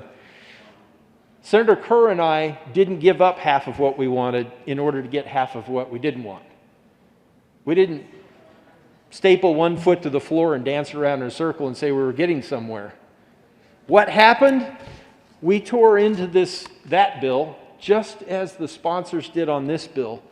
A bill is a collection of words and numbers, hundreds of them, thousands of them. And they started asking questions and exploring what word would work better. How could we recraft this sentence? How can we rewrite this paragraph or this page to better express the desired outcome of concerning measures to enhance law enforcement integrity? Did they compromise and give up half of what they wanted? No. That's why this bill deserves our attention and my yes vote. I appreciate the process that's happened here in such a short time because the words and numbers in this bill are different than this bill, and yet this engrossed new version, it still upholds the title. This bill is better than the original bill. And I started thinking about this last night because I watched one of our local news stations. The good senator from Weld County had a clip pulled up, and it seemed like the two representatives of that news station were struggling with how could Republicans have been so opposed and now they seem to have changed their mind and now they support the original bill. No. If we were still on the original bill, I'd be a no vote. The words and numbers changed. Every page in this new bill has double underline on it. And that's why it's important that we not judge these bills by their titles, their covers. Madam President, I also wanted to mention, I won't offer her last name, but Wendy, if you're watching, if you're listening, Wendy's the wife of a law enforcement officer, and she wrote me an email, and I responded. Wendy was concerned about one of the things I was concerned about in this original bill. You know that my older son is a deputy sheriff. When I read the original bill and I talked to my wife about it, we were beyond worried. My son has found a career. He didn't aspire to that growing up, but he found a career that he loves. He's a deputy sheriff, and he doesn't have $100,000. He doesn't have that net worth. If he liquidated everything, I don't think he could get anywhere close to that. And Diane and I started to ask ourselves, with the bill was introduced, would our son be better off moving to a different state and starting over again? Or should he change careers? He certainly wouldn't want to. He loves what he's doing. He's so proud of that. And I'm proud of him for it. But that changed. And Wendy, thank you for writing. That was her concern. How could her husband have continued in that profession under the bill as introduced? I think she was concerned that they don't have $100,000 either. And that wouldn't be for... Mr. Minority Leader, would you like your second 10 minutes? Yes, Madam President, thank you. Please proceed. That wouldn't be for some action like we saw in the horrific death of George Floyd. As introduced, that could be something far less, even a repeated clerical error, I think. But thank you, senators. That's not in the bill that we're dealing with today. That amount's been lowered down to $25,000, and the employing law enforcement agency could cover that through insurance, maybe insurance through a police union. So thank you. That provides a level of protection and accountability in an entirely different way. And now my wife and I can say to our son, go forth. You can do this. You can do this here. I want to thank again the sponsors and everyone who contributed to this conversation, because the work product, the book that we have here, is very different than the one we started with, and that happened in a remarkably short time. And the story isn't about legislators changing their position. It's about a chamber changing the bill and coming up with a series of words and numbers that can be supported, and in my opinion should be. This is a better bill than when we started, and not all bills are the same. Thank God bills are like humans in that way. My mom raised me to appreciate people of different races and ethnicities and to explore and find that fascinating. Does that mean that racism, systemic racism, doesn't exist because of the way my mom raised me? No. I want to thank you, Senator, for pointing those things out and helping me learn. It's hard, but I'm proud to stand with you today. Thank you, Madam President. I ask for an aye vote on Senate Bill 217. Senator Tate. Thank you, Madam President, and I want to share two little quick observations and why this bill is at least striking for me here at the end of the line in this role. The manner in which everyone came together to have important law made is kind of really inspiring. The Senate President, the members who worked on it. And the bill now reflects kind of an important balance, understanding really two things we heard this morning already. One, it is unfair and wrong that certain communities in our society live in fear of the police, however you want to slice it. Additionally, we've heard it's wrong, unfair to have a system in which everyone's afraid. Neither one works. And this bill gets us in the direction of a solution. Secondly, I'd like to share with you something that has kind of helped alleviate a little cynicism I've developed over the years. The cynicism associated with we're here and there's folks outside this room who perceive them as the legislators, kind of tell us what to do, and almost like we're like, robots, even though we're the lawmakers. And frankly, they're quite perturbed if we assert what the law should be. Because after all, they're the ones who are supposed to figure it out. We're just the empty vessels here to validate the decisions of others. But what I saw yesterday in an office here on the second floor were knowledgeable lawmakers at a table deciding what the law should be. It's really cool, the work y'all put into it. Thought I'd share that. Thank you, members. Is there any further discussion? Seeing none, Mr. President. Thank you, Madam President. Members, thank you so much for your thoughtful conversation on this important topic. And I not only want to speak to you today from the well, not only as the proud sponsor, along with my good colleague, the Senator from Arapahoe County, on Senate Bill 217, but rather as the President of the Senate, one who is elected by each and every one of you. For the Colorado Senate to be leading on such an important policy at such a pivotal time in history is truly telling. Telling of your commitment to address the challenges in Colorado, because as we all know, sadly, we have our own challenges. Telling of the bipartisan spirit we uniquely have in Colorado, our willingness to come together and address the challenges, because we always know that when we work together, we are stronger for that, and Colorado is better off. But also telling in that enough is enough, and that action needed to happen, and that we have to demand justice. demand justice for what's happening in our own backyard.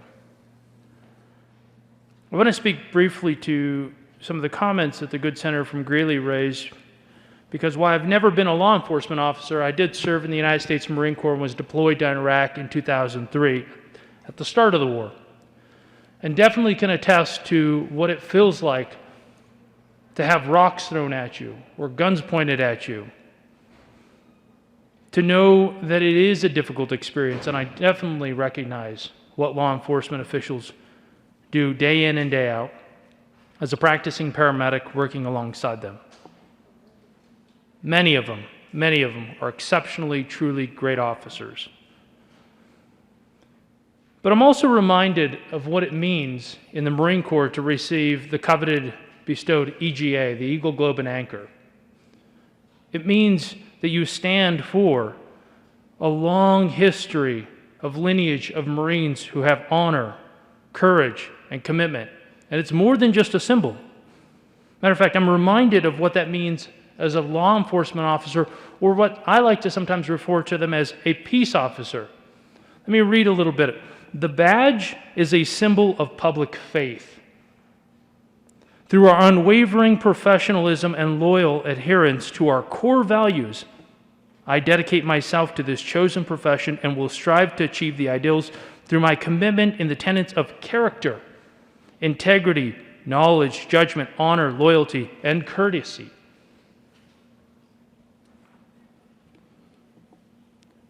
We all know, that we often see law enforcement as a parallel, or military life as a parallel also to law enforcement. And this bill echoes the importance of ensuring that integrity and character are the hallmarks of law enforcement, helping ensure that we are building trust in communities. Members, I'm extremely, extremely proud of the work that we have done together. Together, we are bringing greater transparency, accountability, and integrity to policing. And for those reasons, I'd encourage an aye vote on Senate Bill 217. Are there any no votes? Senator Sonnenberg?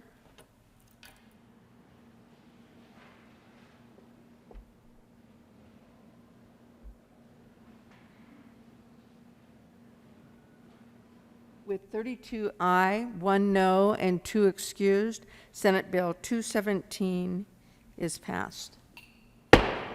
Co-sponsors.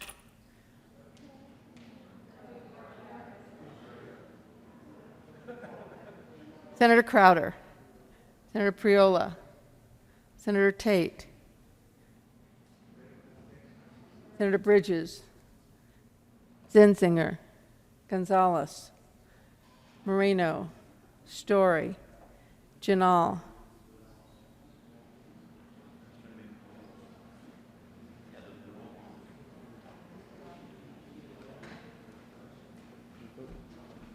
Foote,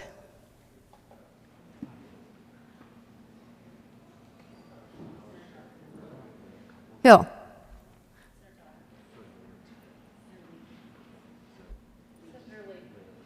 Senator Lee,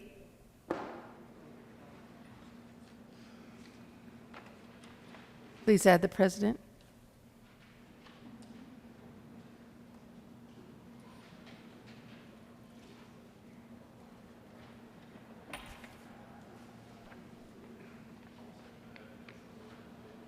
Majority Leader Van Buren. Thank you, Madam President. I move Senate Concurrent Resolution 001 and Senate Bill 215 lay over until later today. You have heard the motion. All those in favor say aye. Those opposed, no. The ayes have it, and those mentioned will be laid over. Consideration of House amendments to Senate bills.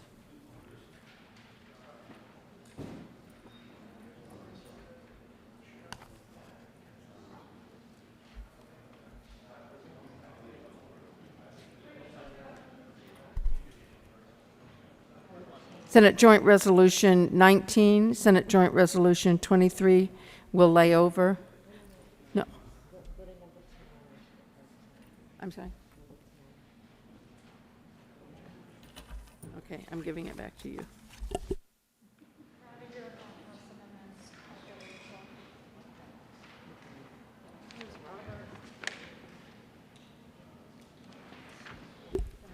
Consideration of resolutions.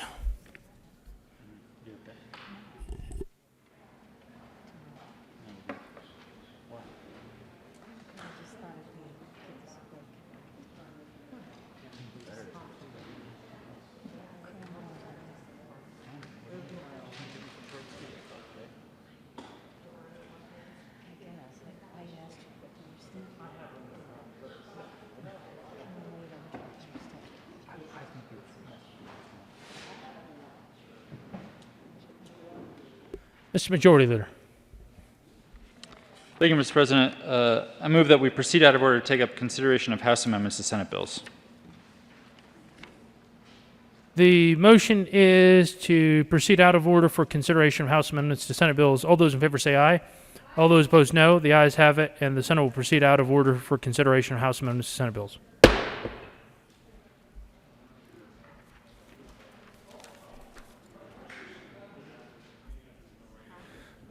Consideration of House amendments to Senate bills. Will the clerk please read the title to Senate Bill 085? Senate Bill 85 by Senators Zinzinger Gardner, Representatives Michael and Janae and Soper, concerning a requirement that a sex offender being placed in a community corrections program meets certain requirements for a sex offender being released to parole. Senator Zinzinger. Thank you, Mr. President. This is very difficult to say. I move that the Senate concur with the House amendment to Senate Bill 85. Is there any discussion why the upper body should concur with House amendments to Senate Bill? Senator Gardner. Thank you, Mr. President. Well, one reason is we just don't have the energy to argue with them at this point in time. But a more cogent reason is that what this amendment did was remove the connection of these requirements for sex offenders in community corrections from the Sex Offender Management Board directly, and just imposes the statutory requirements by themselves. Those who are involved in this know SOMB is up for sunset, and it's like, well, are we going to get this done or not done? We don't want the bill to go away or become ineffective because of that, hence the amendment. It doesn't really change the effect, the practical effect of the bill at all, and therefore we ask for an aye vote on concurrence. Is there further discussion? Seeing none, the motion before the body is the motion is that the Senate concur with House amendments to Senate Bill 085. Are there any no votes?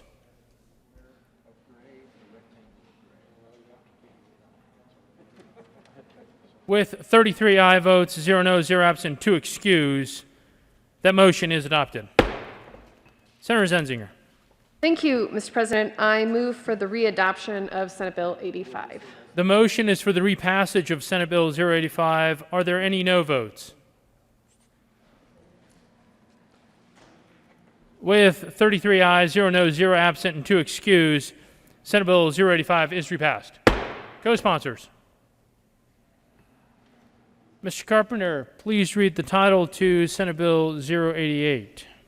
Senate Bill 88 by Senator Fields and Representative Roberts and Soper, concerning evidentiary rules when a defendant interferes with a witness. Senator Fields. Mr. President, I move that the Senate concur with the House amendment to Senate Bill 88. Is there any discussion? Senator Fields. Thank you, Mr. President. Members, this is just a technical amendment which provides clarity as it relates to hearsay exceptions. I urge for aye vote on this amendment. Seeing no further discussion, the motion before the body is to allow the Senate to concur with House amendments to Senate Bill 088. Are there any no votes?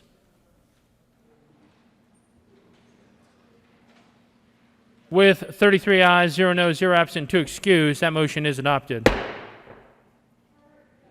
Senator Fields.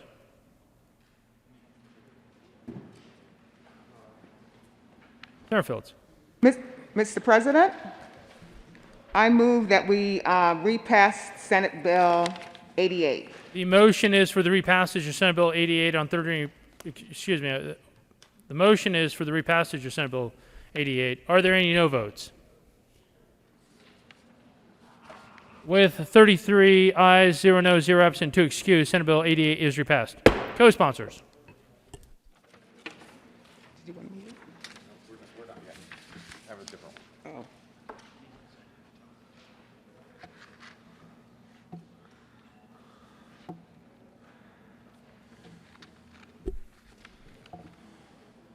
Mr. Carpenter, please read the title to Senate Bill 096.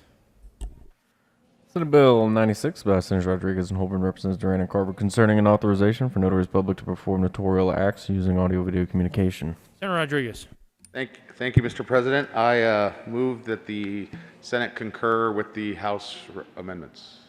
Is there further discussion? Seeing none, the motion before the body is that the Senate concur with House amendments to Senate Bill 096. Are there any no votes? With 33 ayes, 0 noes, 0 absent, and 2 excused, that motion is adopted. Senator Rodriguez. Thank you, Mr. President. I move for the repassage of Senate Bill 96. The motion before the body, is there discussion? Mr. Minority Leader. Thank you, Mr. President. Just a quick comment. I appreciate working with the good senator from Denver. I am his prime co-sponsor. We found a way to get this done, or he did from last year. But I also want to say thank you to the real estate community in particular. During the COVID-19 stay-at-home time period, remote notary is something that really helped keep that industry moving forward. And we heard from the banking community, financial services, the mortgage companies that offer loans, but also real estate agents. And in particular, I want to say thank you to the members who are real estate agents who choose to join the state association and are then allowed to use the word realtor. We heard from a lot of you, and remote notary helped keep that industry moving during a very challenging time in our state. I think having this in place permanently in our statute will be a very good thing. And again, I want to say thank you to the good senator from Denver for finding a way to get this done. Thank you, Mr. President. Having no further discussion, the motion still is on the table. The motion is to allow the Senate to concur with House amendments to Senate Bill 096. Are there any no votes? Excuse me, for the repassage of Senate Bill 096. Are there any no votes on the repassage? With 33 ayes, 0 noes, 0 absent, and 2 excused, Senate Bill 096 is repassed. Co-sponsors. Senator Priola. Mr. Carpenter, please read the title of Senate Bill 120. Senate Bill 120 by Senator Danielson, Representative Sullivan, concerning requirements for registered apprentices. Mr. Minority Leader. Excuse me. The President will be fined $5. Mr. Majority Leader. Thank you, Mr. President. I move Senate Bill 120 lay over until later today. The motion is to lay over Senate Bill 120 to later today. All those in favor say aye. All those opposed, no. The ayes have it, and Senate Bill 120 will be laid over to later today. Mr. Carpenter, please read the title to Senate Bill 042. Senate Bill 42 by Senators Rodriguez and Fields and Representative Singer, concerning the reauthorization of the Legislative Oversight Committee concerning the treatment of persons with behavioral health disorders in the criminal and juvenile justice systems in connection therewith, making an appropriation. Senator Fields. Mr. President, I move that the Senate concur with the House amendments to Senate Bill 42. 42. Senate Bill 042. Is there any discussion? Seeing none, the motion before the body is to allow the Senate to concur with House amendments to Senate Bill 042. Are there any no votes? With 33 ayes, 0 noes, 0 absent, and 2 excused, that motion is adopted. Senator Rodriguez. Thank you, Mr. President. I move for the repassage of Senate Bill 42. The motion is for the repassage of Senate Bill 042. Is there any discussion? Seeing none, are there any no votes? No votes on the repassage. Mr. Minority Leader, Senators Cook, Hill, Smallwood, Gardner, Woodward, Lundin, Rankin, Quorum.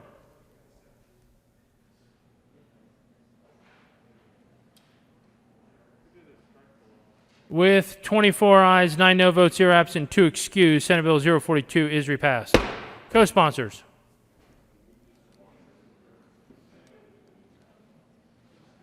Mr. Carpenter, please read the title to Senate Bill 104. Senate Bill 104 by Senator Cook and Representative Roberts concerning powers of Bureau of Animal Protection agents and in connection therewith making an appropriation. Senator Cook. Thank you, Mr. President. I move that the Senate concur with House amendments to Senate Bill 104. Is there discussion? Seeing none, the motion is that the Senate concur with House amendments to Senate Bill 104. Are there any no votes? With 33 ayes, 0 noes, 0 absent, and 2 excused, that motion is adopted. Senator Cook. Thank you, Mr. President. I move for readoption or repassage of Senate Bill 104. The motion is for the repassage of Senate Bill 104. Are there any no votes? Senators Hill, Sonnenberg, Lundin, Smallwood, Scott, Heisey, Woodward. With 26 ayes, 7 no votes, 0 absent, 2 excused, Senate Bill 104 is repassed. Co-sponsors. Senator Priola. Mr. Carpenter, please read the title of Senate Bill 110. Senate Bill 110 by Senators Williams and Holbert and Representative Snyder concerning fines levied by licensing authority for violations of laws related to alcohol beverages and in connection therewith making an appropriation. Senator Williams. Thank you, Mr. President. I move that the Senate concur with House amendments to Senate Bill 110. Is there any discussion? Seeing none, the motion is that the Senate concur with House amendments to Senate Bill 110. Are there any no votes? With 33 ayes, 0 noes, 0 absent, 2 excused, that motion is adopted. Senator Williams. Thank you, Mr. President. I move for repassage of Senate Bill 110. The motion is the repassage of Senate Bill 110. Is there any discussion? Mr. Minority Leader. Thank you, Mr. President. I want to just say thank you to the chair of the Senate Business Committee. We spoke briefly this morning, and she pointed out that this may well be the last time that she is here in the well, even though she's here remotely. And I am proud to work with her on this bill. We've served together both in the House and the Senate, and it's really, I guess, an ironic opportunity and honor to concur on asking for repassage of Senate Bill 110. Senator, thank you for your friendship over the years and the opportunity to work together on this bill. Having no further discussion, the motion before the body is the repassage of Senate Bill 110. Are there any no votes? Senators Hill, Sonnenberg, Smallwood,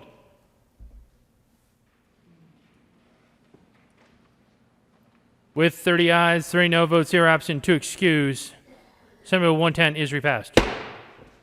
Co-sponsors. Senators Priola. Mr. Carpenter, please read the title of Senate Bill 056. Senate Bill 56 by Senator Crowder and Representative Will McLaughlin concerning surplus military vehicles and in connection therewith and exempting a surplus military vehicle from the statutory definition of an off-highway vehicle if the vehicle is owned or released by municipality, county, or fire protection district for the purpose of assisting firefighting efforts. Senator Crowder.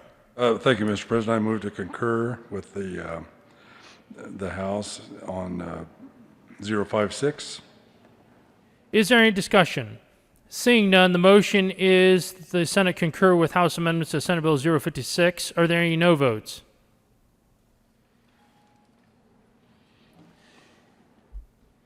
Senator Moreno.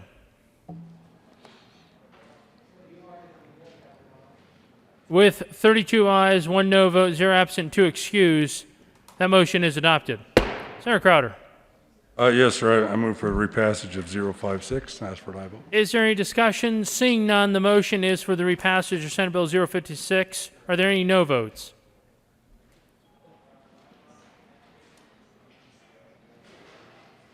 With 33 ayes, 0 noes. Is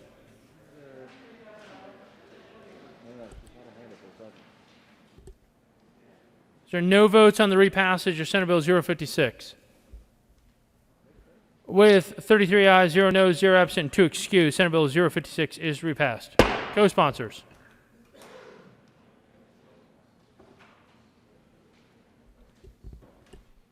Members, a small observation. We just took up 7 consideration of House amendments, and we concurred with the House 7 out of 7 times. Members, I expect more.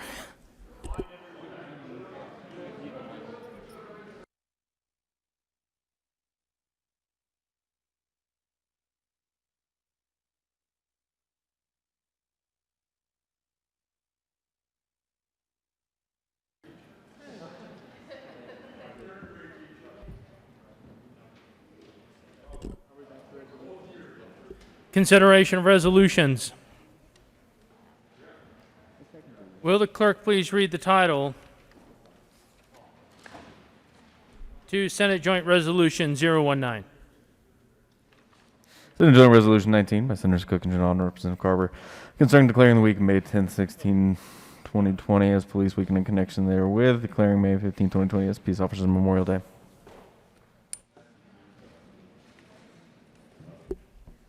Senator Janal.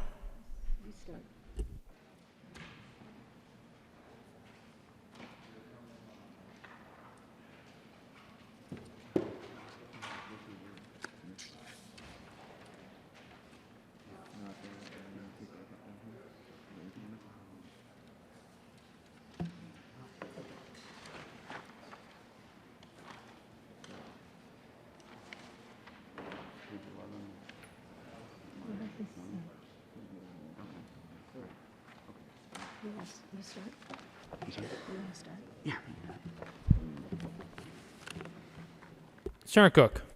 Thank you, Mr. President. We move for the adoption of Senate Joint Resolution 2019 and ask that portions be read at length. Mr. Carpenter, please read selected portions of the resolution at length. Senate Joint Resolution 19 by Senators Cook and Janal and Representative Carver concerning declaring the week of May 10th through the 16th, 2020 as Police Week, and in connection therewith declaring May 15th, 2020 as Peace Officers Memorial Day. Whereas Congress and the President of the United States have designated May 15th as Peace Officers Memorial Day, and the week in which it falls as National Police Week. And whereas the members of the law enforcement agencies within the state of Colorado play an essential role in safeguarding the rights and freedoms of the citizens of the state of Colorado. And whereas it is important that all citizens of Colorado know and understand the duties, responsibilities, and challenges of their peace officers. And whereas it is important that peace officers throughout Colorado recognize their duty to serve the people of this state by safeguarding life and property, protecting citizens against violence, disorder, and deception, and protecting the weak against oppression or intimidation. And whereas the law enforcement agencies within the state of Colorado have grown to be modern and professional agencies that unceasingly provide a vital public service. And whereas 344 peace officers have made the ultimate sacrifice while serving the state of Colorado. In 2019, William Moden of the Colorado State Patrol, Daniel H. Groves of the Colorado State Patrol, and Joshua Eli Voth of the Colorado Department of Corrections. And whereas it is fitting and appropriate for the citizens of Colorado to join together in commemorating peace officers, past and present, who by their faithful and loyal devotion to their responsibilities have rendered a dedicated service to their community, and in doing so, have established for themselves an enviable and enduring reputation for preserving the rights and security of all citizens.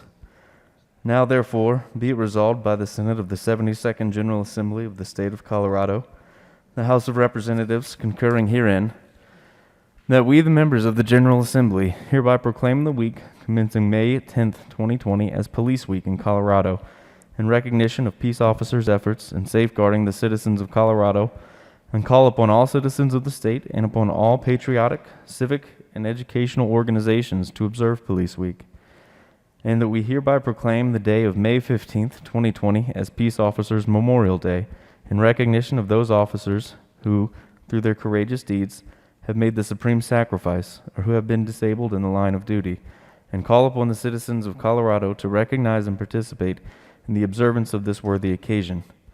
Be it further resolved that copies of this joint resolution be sent to Jared Polis, Governor of Colorado, Sharon Gibson, President of the Colorado Chapter of Concerns of Police Survivors Incorporated, Diane Bernhardt, Executive Director of Concerns of Police Survivors Incorporated, Major Barry Bratt, Chairman of the Colorado Law Enforcement Memorial, Stephen Schultz, State President of the Fraternal Order of Police, Colorado State Lodge, Michael Violet, Executive Director of the Fraternal Order of Police, Colorado State Lodge, Ben Leach, President of the Colorado Police Protective Association, Stan Hilke, Executive Record Director of the Colorado Department of Public Safety, Colonel Matthew C. Packard, Chief of the Colorado State Patrol, Chief John Camper, Director of the Colorado Bureau of Investigation and Board of President of the Colorado Association of Chiefs of Police, Garrett Wiggins, President of the County Sheriffs of Colorado, and Amy Nichols, Executive Director of County Sheriffs of Colorado. Senator Janelle. Thank you, Madam President. And you can see by the title that this Senate Joint Resolution 19 was scheduled for May 15th of this year. However, we weren't here. So today we are bringing forth this resolution as fitting. And just want to say that the profession of a police officer is a dangerous one. We've heard about that, and we talked about that a lot today. But I wanted to give you a little bit of history here on not just Colorado, but on the nation as a whole. The first recorded police death in the United States was in 1786, and to date, there are 22,217 names that are engraved on the walls of the National Law Enforcement Officers Memorial. Of those names, there are 365 female officers listed on the memorial. 11 of those officers were killed in the line of duty in 2019. So the total 2020 roll call of heroes added to the wall this year, right now, is 307. Officers have families. We heard about that. I was one of those families. And I have stood through many memorials like this that we've had here, both in the House as well as here in the Senate. And what comes to mind for me as I listen to who has passed in the line of duty and the recognition of their families, I can't help but think that I could have been standing there in the back, along the seats in the back or up in the balcony. That my dad could have been one of those people, and we would be standing in recognition of him. But my family didn't get the knock on the door. My family was one of the lucky ones. And it can happen to any officer at any time. And there's a lot of folks and families whose loved one is in law enforcement. And I just want to state that it's an honor to be here with this Senate joint resolution with the good senator from Weld County. And my heart goes out to all the families who have lost a loved one in the line of duty. Thank you. Senator Cook. Thank you, Madam President. Colleagues, I appreciate you taking the time this last, hopefully, week of this session. This resolution is yet another victim of COVID-19.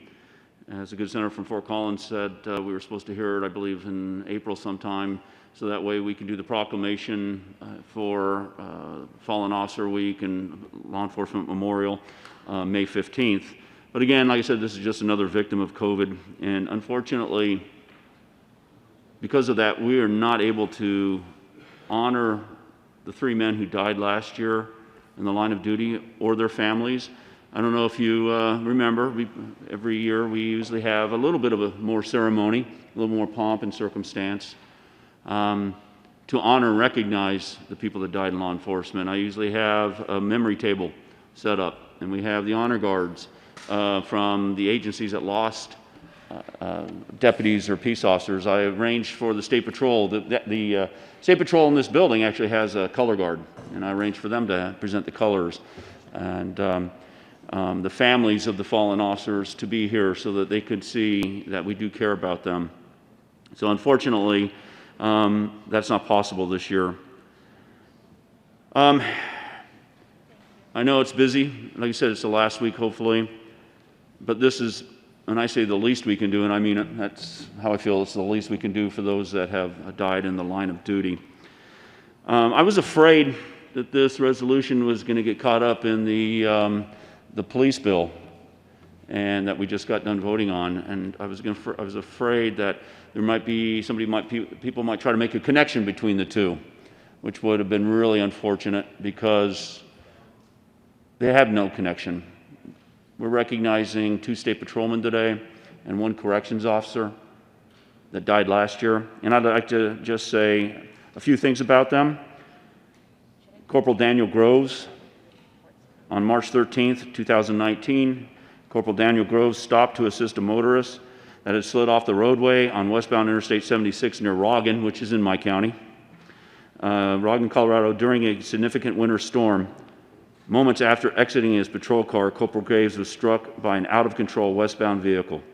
Corporal Groves was transported to a local hospital, but declared deceased a short while after arrival. Groves entered the State Patrol on July 16, 2007. Master Trooper William Modane.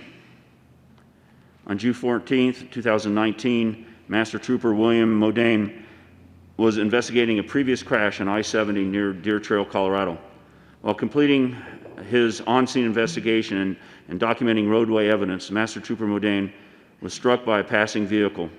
Master Trooper Modane was transported to a local hospital but declared deceased a short while after his arrival. Modane entered the State Patrol on January 2007. I want to make just a little side note. More officers die in traffic-related vehicles than any other way. More than felonious assaults, more than being shot or stabbed. They die in traffic-related accidents. We have one from the Colorado Department of Corrections. Sergeant Joshua Voth. Joshua Voth was killed in the line of duty when a boiler exploded at the Fremont Correctional Facility in Canyon City after the boiler suffered a catastrophic failure. Sergeant Voth served with the Colorado Department of Corrections for 3 years, and he is survived by his wife and 3 children. And I would like to say something about that. Corrections is the toughest job in law enforcement. It's the most underappreciated job in law enforcement. And those people put their lives on the line just like everybody else. And so my heart goes out to all those families. One last thing. Last year we had 147 police officers killed in the line of duty in this country. 147. In our combat operations, we had 22 American servicemen killed in Afghanistan last year. 35 total U.S. service members died in 2019 who fought and died in Operation Enduring Freedom. 3 Americans were killed in Syria in 2019 for a total of 60. More than twice the number of people that died in combat operations died here in the streets of the United States as law enforcement officers. So I just hope that we all keep those numbers in mind, that we keep the families of these officers in mind, and anytime you see a peace officer, just recognize what they and their families go through on a day-to-day basis. So thank you, Madam President. Thank you. Is there further discussion? Senator Story.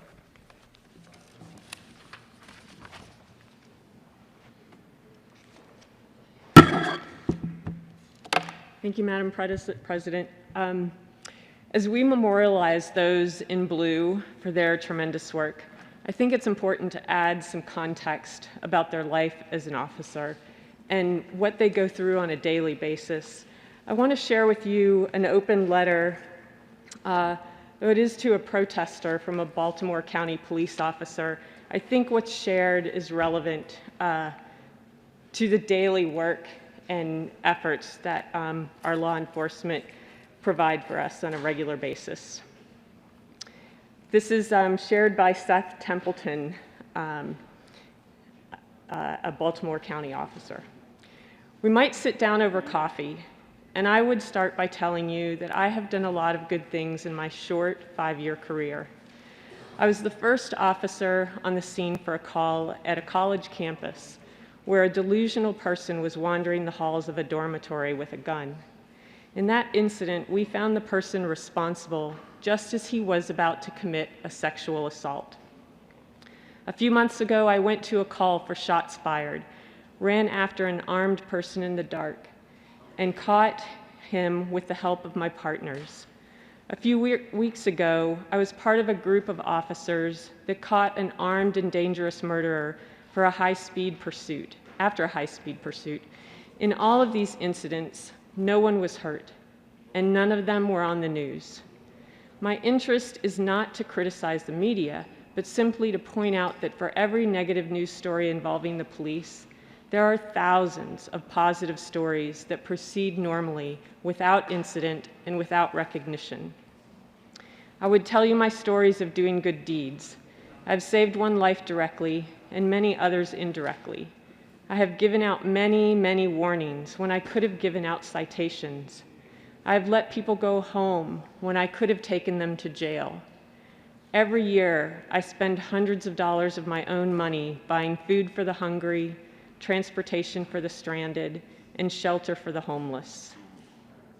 I might tell you about the time I paid the towing fee to get a DUI suspect's car out of the tow yard after discovering that his impairment was mostly due to an undiagnosed brain injury. There have been a handful of times where I nearly shot someone but didn't, and mere milliseconds made the difference. I've never been accused of excessive force or brutality, and I make an effort to stay composed even when people spit in my face or worse. More recently, even after someone coughed on me repeatedly while telling me that he wanted me to die from coronavirus, I stayed composed. I would explain to you that not losing my temper is one small part of my job, as is the ideal of being superhuman. For any personality trait, I'm expected to know the exact range between two extremes, and I'm expected to know exactly how much of it to apply and exactly when. I would offer to take you on a ride along and show you that my job is incredibly difficult. I have to record every single thing I do on camera, thereby subjecting myself to criticism from anyone and everyone, including myself. I have to be everywhere all the time, and I have to be everything to everyone immediately and perfectly. And I would tell you these things not to garner sympathy, but to provide you with insight into that which you might not see. I would do this to illustrate that most police officers are good people like me. I would explain how part of me cringes at the comment that I'm one of the good ones, as if I'm the exception to the rule, because the truth is, I represent the norm. I would be tempted to point out statistical realities to support this point, but numbers never seem to hold any gravity when compared to the raw footage of a bad cop making a bad decision. And the sad fact of the matter is, I am one person, and my range of control doesn't extend very far beyond my own decisions. But I do what I can, and I try to lead by example. Still, I can't possibly account for the actions of the 800,000 police officers in this country. Most, like me, strive for good. Some, being merely human, make mistakes. Others, demonstrably sociopathic, commit ugly, abhorrent crimes for which they should be imprisoned. I would point out that all institutions evolve over time, whether it's religion, government, or law enforcement. While institutional change is the criminal justice system is needed, while institutional change in the criminal justice system is needed, I would suggest that one does not need to demonize the police as the whole to achieve that end.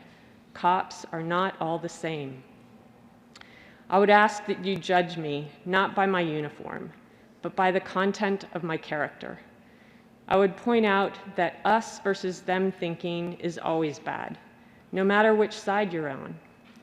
My patrol shift is remarkably diverse, and I'm biracial. These demographic trends toward diversity in my department coincide with an overall shift in police culture, directed toward de-escalation and service to the community. I acknowledge that while my department may be ahead of the curve, my narrow experience isn't necessarily indicative of the status quo. You and I would agree that law enforcement can be improved, and we could ponder about how those things might look if there were no budgetary constraints at all. If only we could attain the selectivity and educational rigor of an Ivy League school, the years-long training of a doctor, the insight of a cultural anthropologist, and the broadened mindset of a philosopher. With a sigh, I would lament with you that progress itself never comes as quickly or as completely as it should. I would describe how disheartening and strange it is to be hated by the very people for whom I risk life and limb to protect. I could tell you about my permanent back injury and all of the other times I've been assaulted and injured. I might tell you what it's like to attend a police funeral, to fight and die for a populace who ignores you, or worse yet, hates you, engenders a lot of doubt, but it also speaks to a remarkable quality of character. This is what weighs on me most heavily, and it is an added layer of confusion that rests on top of the daily barrage of human-to-human ugliness to which I must bear witness. I sometimes wonder what my life would have been like if I had chosen a different career, and why I continue to sacrifice my physical health, my mental health, my personal life for strangers. But then the prominent engravings of ethical considerations of right and wrong, tediously ground in me since birth and deepened over time, become present on my mind. Civilized society can't exist without rules, and the people to enforce those rules. Someone has to take the point and go out in front. Someone has to do it. And so if it must be done, it should be done right. Doing the job right demands a set of people with a deeply set inscription of ideals, like integrity and personal sacrifice. It is evident to me that one of the ingredients that causes the arc of history to bend towards justice is sacrifice. I choose to suffer for the benefit of the whole because that is the task that best suits my disposition. I break my back by pulling the weeds and hauling the water and tilling the garden of our society, all so that plants may grow.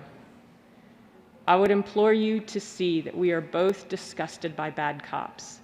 I would suggest that because we both believe in and demand things like equality and justice, you and I are not so different, and I am not your enemy. And because we both want the same things, there does not have to be so much darkness between us. We both want to see positive change for humanity, and so we look toward the light at the end of the tunnel. I would describe the pit in my chest when I watched George Floyd's last moments, not only because of the horror and the inhumanity, but because of what it means for my profession. I envision a pool of water in a cupped hand, a tiny, delicately built reservoir of trust and confidence, fragile and tenuous, slipping through the fingers, vanishing away like a dream. I see the subsequent reaction of the hand as the hand is rolled up into a balled fist, whereby thousands upon thousands of upstanding, honest police officers like me will have to contend with death threats, bottles and bricks thrown in our faces, and gunfire. I see the omen of a white glove knocking on my parents' door in the middle of the night, the harbinger of news too terrible to bear. And so you and I would talk, and I would commiserate with you, listen to your grievances, and be open to your suggestions about how to move forward in a productive way. I would ask that we not allow anger to spiral down into outright chaos or insanity. And I would ask that we avoid hurting each other, and that I want both of us to be able to go home safely. And I would tell you that I will protect your safety and your rights with everything that I have and all that I can muster. At the end of the conversation, I would hope that you see me for who I am, not for what I am.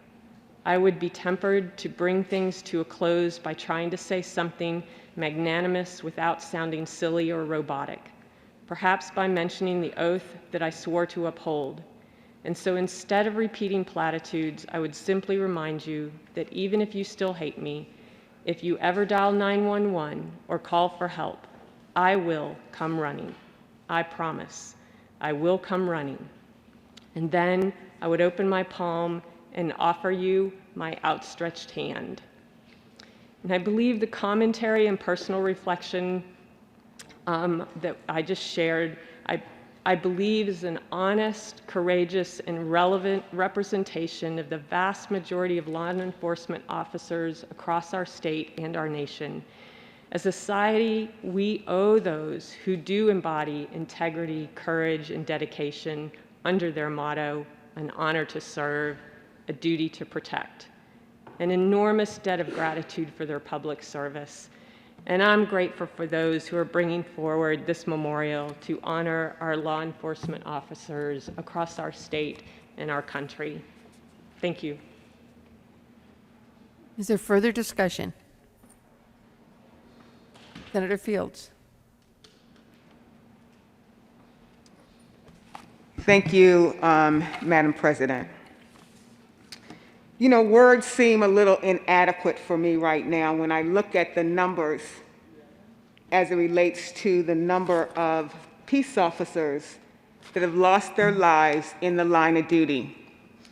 If you look at page 2 in the resolution, it says 344 peace officers made the ultimate sacrifice while serving the state of Colorado. 344. Words just seem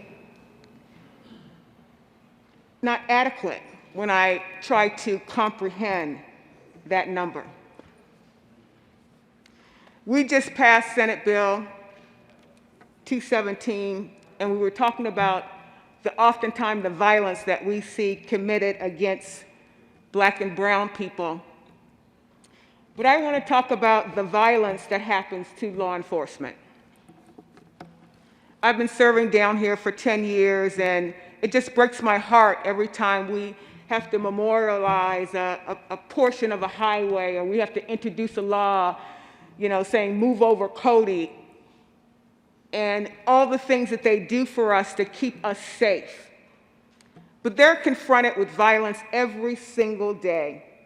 And I appreciate their goodness and their decency to protect and to serve.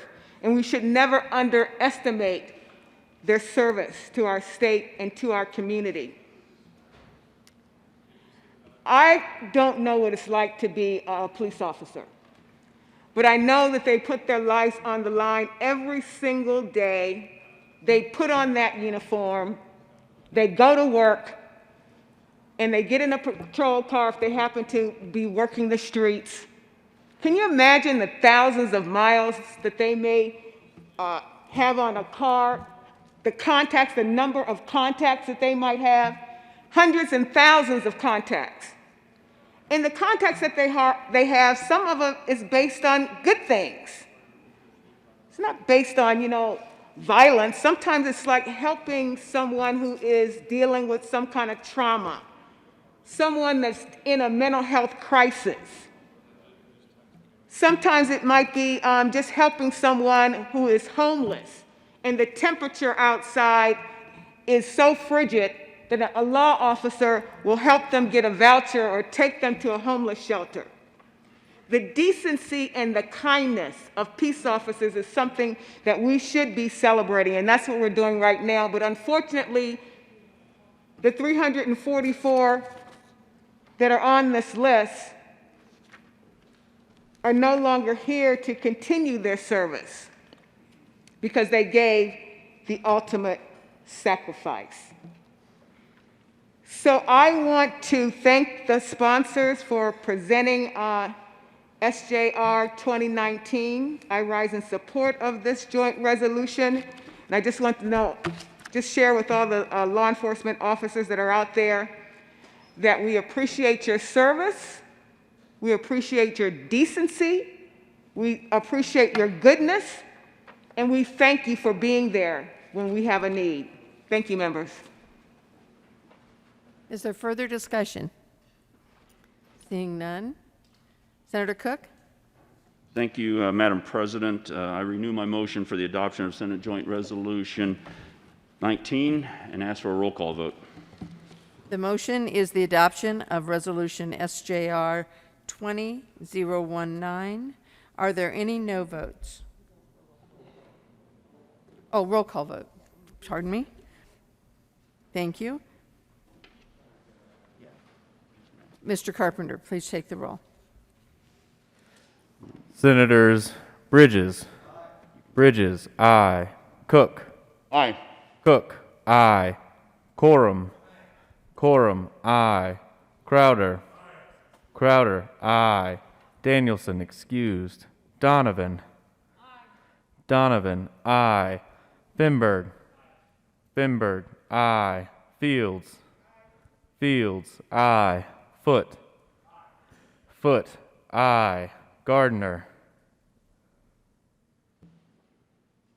Excused. Gardner, excused. Janal. Aye. Janal, aye. Gonzalez. Excused. Gonzalez, excused. Hanson. Hanson, aye. Hill. Hill, aye. Heisey. Heisey, aye. Holbert. Holbert, aye. Lee. Aye. Lee, aye. Lundeen. Lundeen, aye. Marble, excused. Moreno. Moreno, aye. Pedersen. Pedersen, aye. Priola. Priola, aye. Rankin. Rankin, aye. Rodriguez. Rodriguez, aye. Scott. Aye.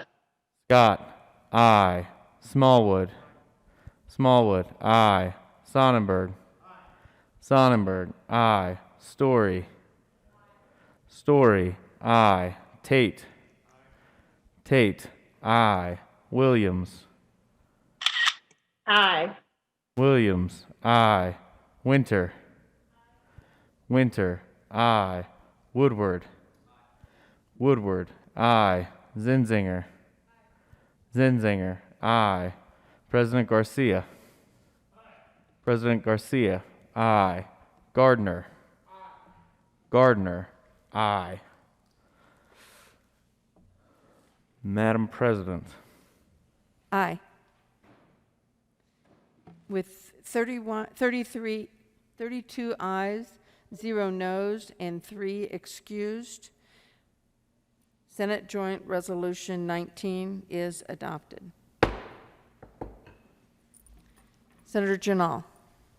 Madam President, I ask that the current roll call be added as co-sponsors.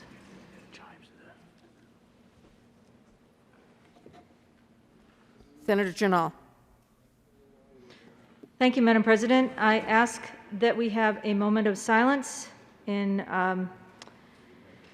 memory of the police officers that we have lost this current year, and that the chimes be rung. Thank you. We will observe a moment of silence, and the chimes will be rung.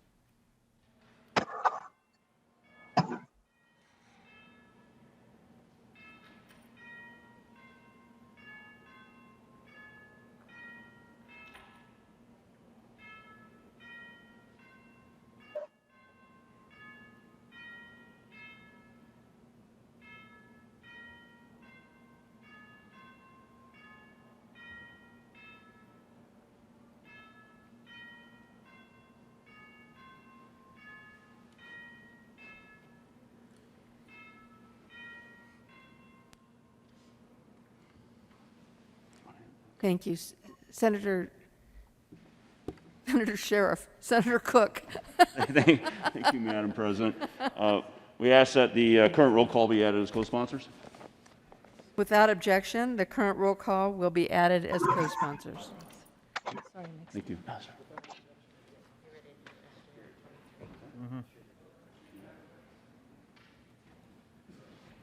We do the birthdays.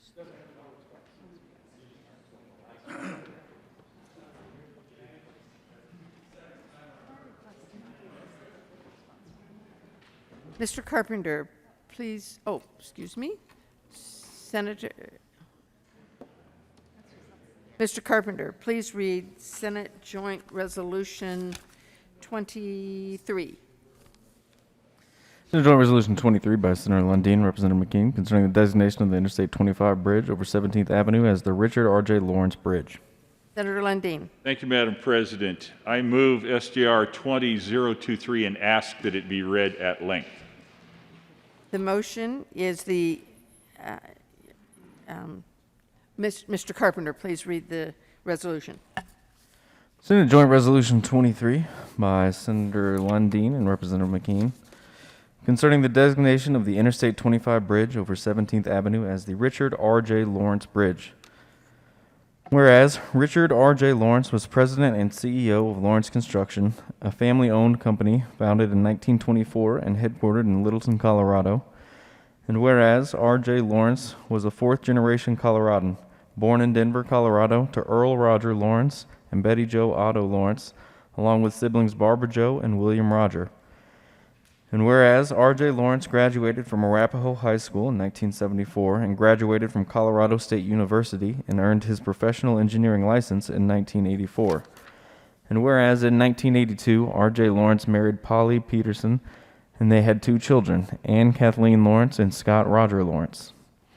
And whereas in 1995, R.J. Lawrence took over managing the company full-time and worked both in the field and with design partners to ensure the best outcomes for construction projects. And whereas R.J. Lawrence was the president of the Colorado Contractors Association in 2011 and was the Colorado Contractor of the Year in 2013. And whereas R.J. Lawrence successfully pioneered fast-track and design-build technologies that have been well received in the construction industry. And whereas Lawrence Construction often worked on notable projects in Colorado, including the Interstate 25 bridge over 17th Avenue. And whereas this bridge, sometimes called Bronco Bridge, showcases value-engineered precast concrete arches honoring the history of the original steel arches. And whereas R.J. Lawrence pioneered precast, pre-stressed, curved U-tub girders to enhance bridge design and construction. And whereas the E-470 flyover bridge was the first in the world to have precast curved U-tub girders spliced on the ground and set on piers. And whereas the pre-stressed curved U-tub girders used to build the elevated interchange in Trinidad, Colorado, were the first in the world. And whereas when R.J. Lawrence proposed building curved precast pre-stressed U-tub girders, he was told it couldn't be done, and he proved them wrong through engineering. And whereas R.J. Lawrence was known for his saying, "You can't hardly." And whereas R.J. Lawrence was a pioneer for Colorado's highways and infrastructure.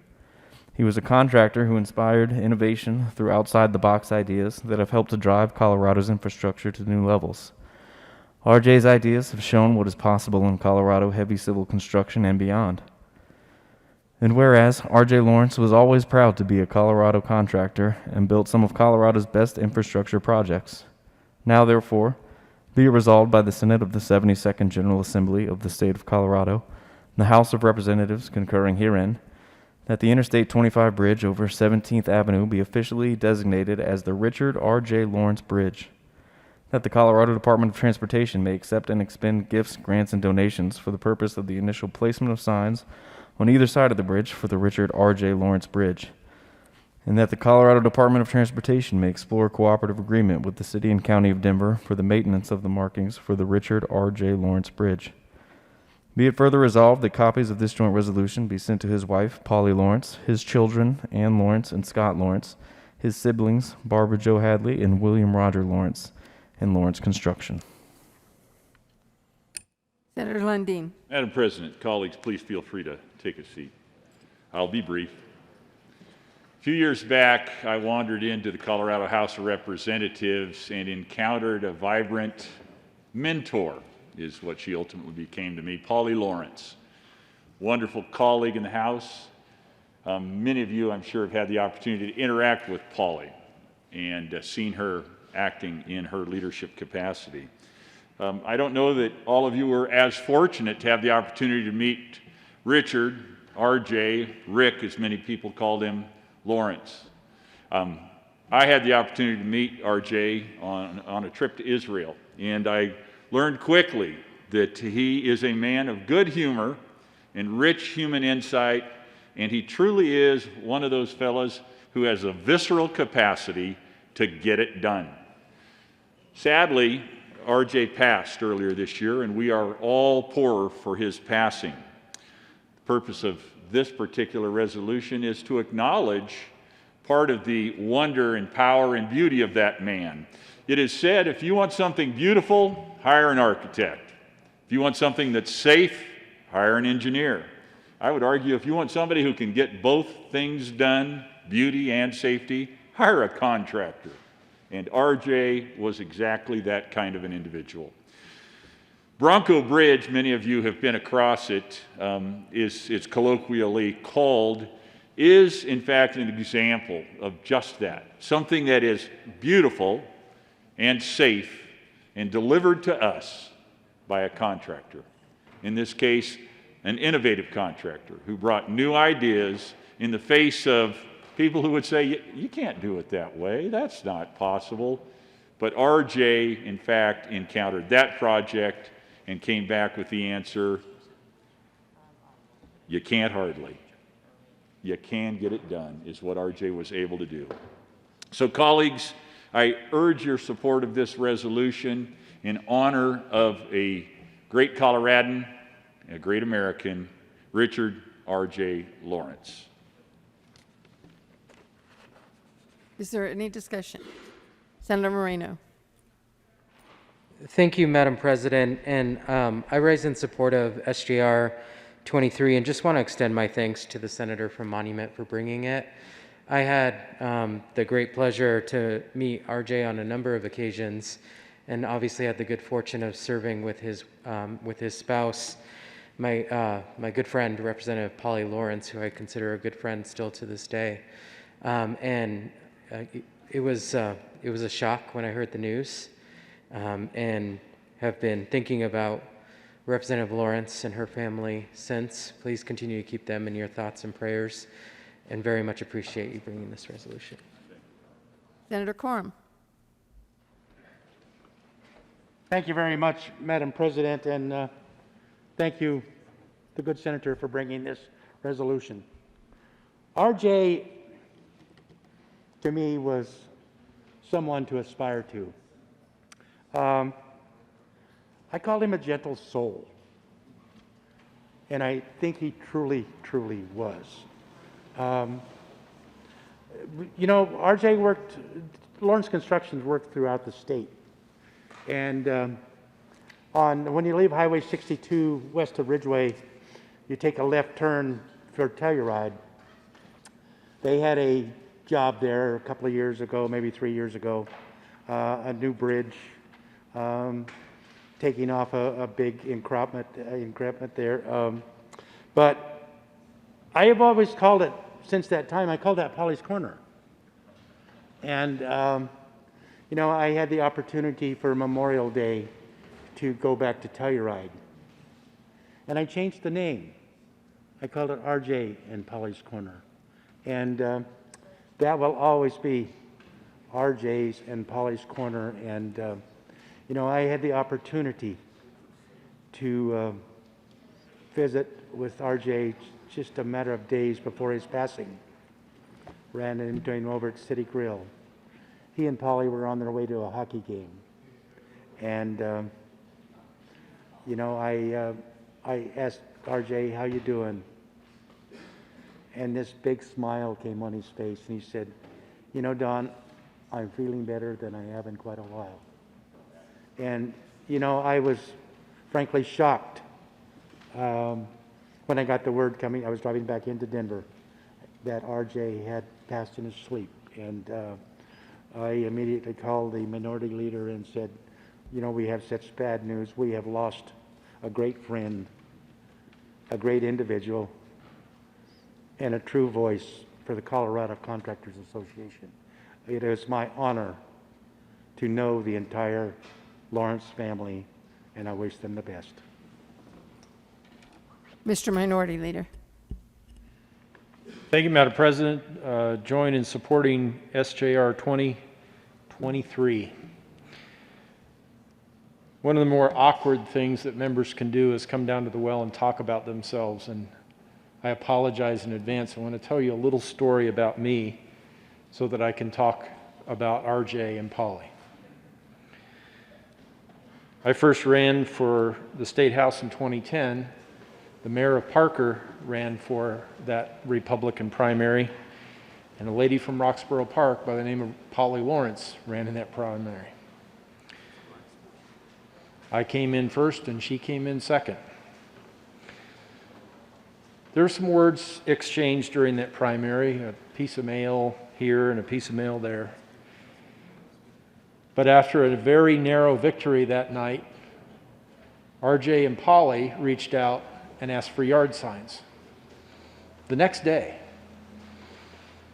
they came and got yard signs and encouraged all their supporters, her supporters, to support me. Because that's who they are. They are kind and gracious. My wife and I had the opportunity to join the Senator from Monument and his wife with RJ and Polly in Israel. I know the Senator from Jefferson County was there. They're good folks. When the Senator from Montrose called that day, word was spreading among, I suppose, elected officials. A text thread message had been sent, heads up, RJ passed. It's difficult to mourn his loss. It's difficult to stand and speak about this resolution and naming a bridge after RJ, because Polly tried at least twice to have a memorial service for RJ, but this thing called COVID-19 didn't let that happen. We haven't had an opportunity to hug and maybe shed a tear and remember his life, because this microscopic thing that's interfered with our legislative process and our entire lives has taken that opportunity for our community, especially in Douglas County, those of us who know the Lawrence family, to remember him. So to the sponsor, the Senator from Monument, thank you for bringing this. I also want to reach out if Polly happens to be listening or their family. Thank you for being such a great example of leadership in our community. Thank you for being gracious. Thank you for being supportive. Thank you for representing the people of Douglas County so well. I know RJ gave some thought to running for the House when Polly left, and I think she ran for state treasurer. He gave serious thought about stepping in and running in this legislature. They are kind and gracious people, and this is a good thing that we consider doing today, and ask for your support, your aye vote on Senate Joint Resolution 20-23. Thank you, Madam President. Senator Crowder. Thank you, Madam President. For those who knew RJ, he was a cool guy. I liked him. He was very pleasant, and it's a great family. But I think what we ought to do on this particular deal, I didn't have any knowledge of what was in the resolution about the curved bridge in Trinidad area. I've been on the road many times, and I didn't realize that was a JR original. So with that, Madam Chair, I'd like to place your permission to place an amendment on SJR 023. Please proceed and move the amendment.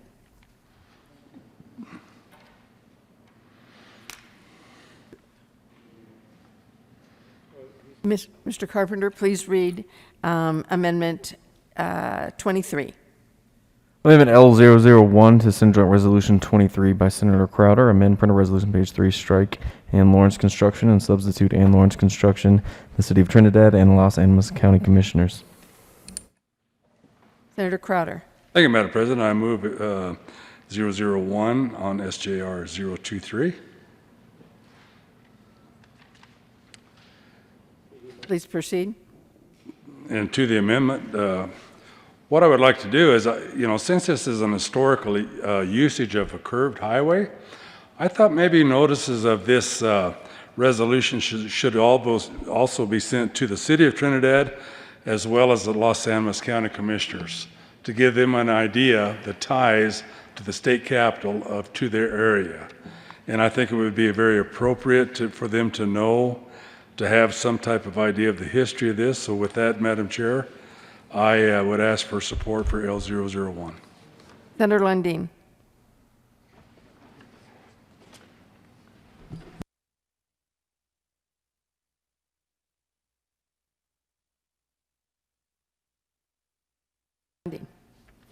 Thank you very much, Madam Chair, and I appreciate the good senator's amendment, and we accept this. It's a friendly amendment, and I think this is an example of the kind of ripple effect that I think this resolution and the understanding of RJ's passing will have, because it did happen in this odd time of COVID. There hasn't been a memorial. And so as people hear and learn and know, it will be more and more clear just how far-reaching RJ's presence was in so many people's lives. And so I think this amendment is a good way of acknowledging that reality, and I certainly accept this as a friendly amendment. We're grateful for it, and I'm sure the City of Trinidad and the County of Los Animas will embrace that idea as well. Thank you, Senator. Are there any no votes on the amendment? Seeing none, the amendment is passed. With 33 ayes, 0 noes, and 2 excused, L023 is passed. Is there further discussion? Senator Smallwood.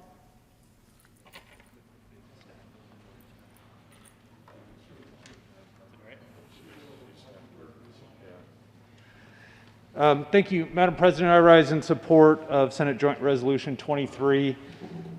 I may be the only one here that lives in House District 39. So I met Representative Polly Lawrence as my representative and got to know RJ and their family.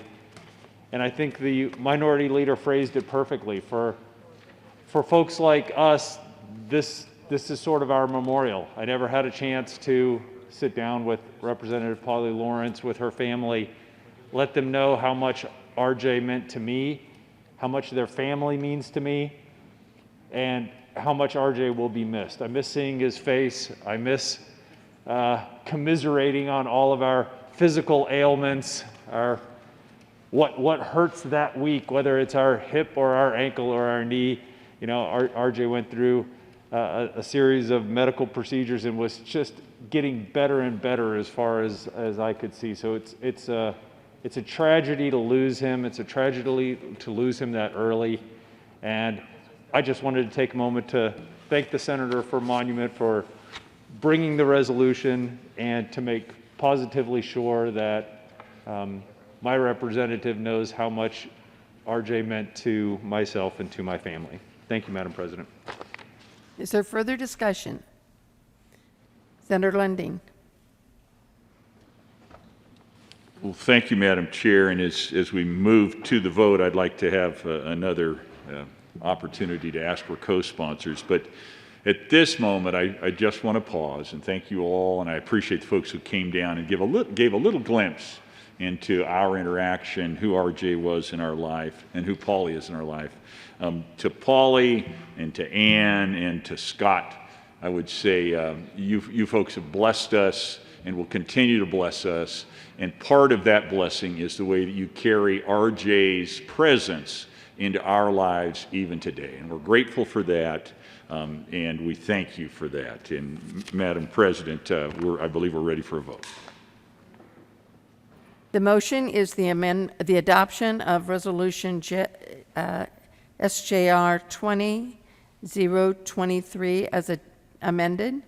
Are there any no votes?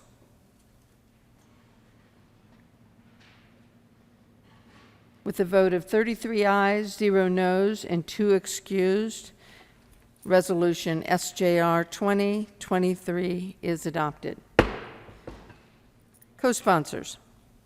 Madam President, Senator Lundin. thank you very much. I move that the morning roll call be added as co-sponsors to this resolution.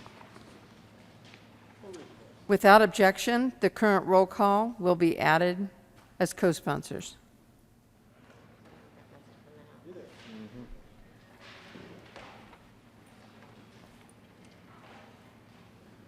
Thank you, Mr. Leader. Message from the House. The House has voted not to concur in Senate amendments to House Bill 1316. Request the Conference Committee be appointed. The Speaker is appointed Representative Escar, Chairman McCluskey, and Ransom as House Conferees and First Conference Committee on House Bill 1360. The House has granted authorization to go beyond the scope of the differences. The bill is transmitted herewith. The House has voted not to concur in Senate amendments to House Bill 1384 and request the Conference Committee be appointed. The Speaker is appointed Representative Escar, Chairman McCluskey, and Ransom as House Conferees and the First Conference Committee on House Bill 1384. The House has granted authorization to go beyond the scope of the differences. The bill is transmitted herewith. The House has voted to concur in Senate amendments to House Bill 1381, 1397, 1382, 1399, and has repassed the bills so amended. The House has adopted the first report of the First Conference Committee on House Bill 1029 as printed in the House Journal, June 9, 2020, and has repassed the bill as amended. The House has passed the third reading and returns herewith. Senate Bill 57206 is 2, 209, 208, 9, and 158. The House has passed on third reading and transmitted the revised statutes. Senate Bill 35 minutes printed in the House Journal, June 4, 2020. Senate Bill 29 minutes printed in the House Journal, June 8, 2020. Senate Bill 33 minutes printed in the House Journal, May 27, 2020. Senate Bill 118 minutes printed in the House Journal, June 8, 2020. The House has passed on third reading and transmitted the revised statutes. House Bill 1407, 1409, 1408. The House has passed on third reading and transmitted the revised statutes. House Bill 143 minutes printed in the House Journal, May 27, 2020. House Bill 1417 minutes printed in the House Journal, June 8, 2020. House Bill 1416 minutes printed in the House Journal, June 8, 2020. House Bill 1413 minutes printed in the House Journal, June 8, 2020. House Bill 1410 minutes printed in the House Journal, June 8, 2020. House Bill 1412 minutes printed in the House Journal, June 8, 2020. House Bill 1411 minutes printed in the House Journal, June 5, 2020. House Bill 1415 minutes printed in the House Journal, June 8, 2020.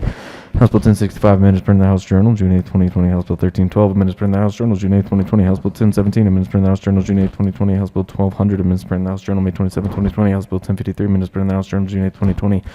House Bill 1418 minutes printed in the House Journal, June 8, 2020. House Bill 1213 minutes printed in the House Journal, June 8, 2020. House Bill 1297 minutes printed in the House Journal, March 13, 2020. The House has passed on third reading and transmitted the statutes. House Bill 1085 minutes printed in the House Journal, June 8, 2020. Amended on third reading, printed in the House Journal, June 9, 2020. The House has passed on third reading and transmitted the revised statutes. House Bill 1414 amended printed in the House Journal, June 5, 2020. And amended on third reading is printed in the House Journal, June 9, 2020.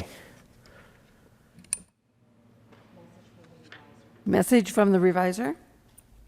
We herewith transmit without comment House Bill 1407, 1408, 1409 without comment as amended. House Bill 1017, 1053, 1065, 1085, 1200, 1213, 1297, 1312, 1403, 1410, 1411, 1412, 1413, 1414, 1415, 1416, 1417, 1418 without comment as amended. Senate Bill 29, 33, 35, 41, 118.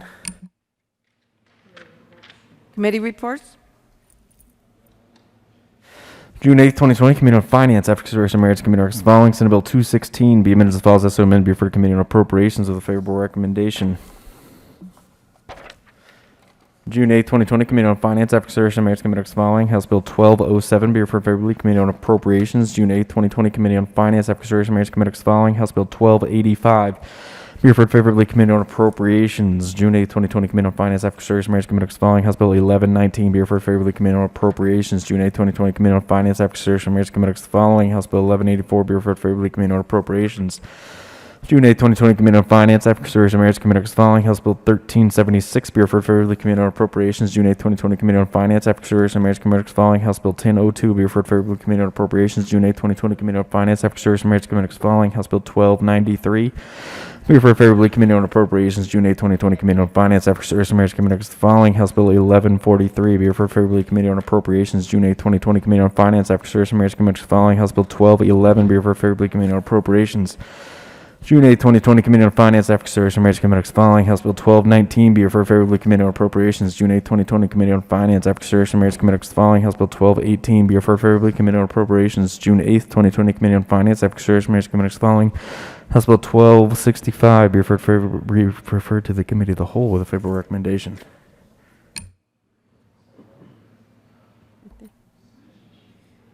Members, we have a few more birthdays this summer after we are done. So would the Senate choir rise where you are and help us wish an early happy birthday to Senator Rodriguez on July 2nd, Senator Bridges, August 9th, Senator Tate, August 30th, Senator Heisey, August 8th, Senator Janal, August 11th. So choir, are you ready to start us? 1, 2, 3. Happy birthday to you. Happy birthday to you. Happy birthday, dear Senator. Happy birthday to you. Announcements. Senator Gonzalez. Thank you, Madam President. Senate Finance Committee, we will be meeting in, I believe, Senate Committee Room 357 to hear one bill. We will be hearing Senate Bill 222, and we will be meeting promptly at 1 o'clock briefly. See you there. And that was in room 357? Is that right? Thank you. Senator Zenzinger. Thank you, Madam President. Members, we will be having a Senate Appropriations Committee meeting at 1 p.m. We will be meeting in the old Supreme Court chamber. We will be hearing today House Bill 1002, House Bill 1119, House Bill 1143. House Bill 1184, House Bill 1207, House Bill 1211, House Bill 1218, House Bill 1219, House Bill 1285, House Bill 1286, House Bill 1293, House Bill 1336, and House Bill 1376. See you at 1 p.m. Mr. Majority Leader. Oh, I'm sorry, Senator Foote.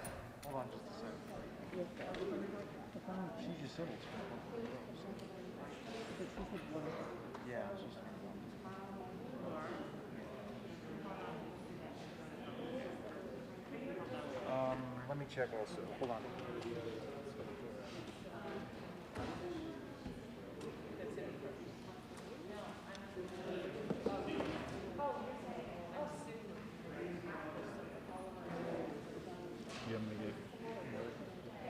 Just trying to figure out. Yeah, give me a minute.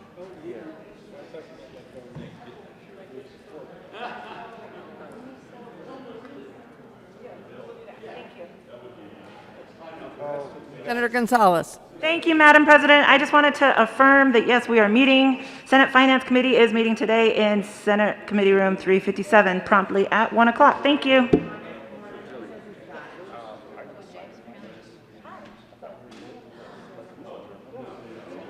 Senator Foote. Thank you, Madam President.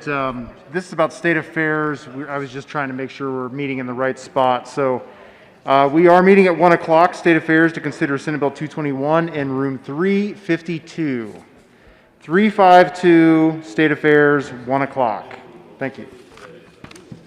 Mr. Majority Leader. Thank you, Madam President. Members, as of tomorrow, we will be in the final 3 days of session. Most importantly, what that means is that we're going to have a busy couple of days, and it also triggers some rule changes.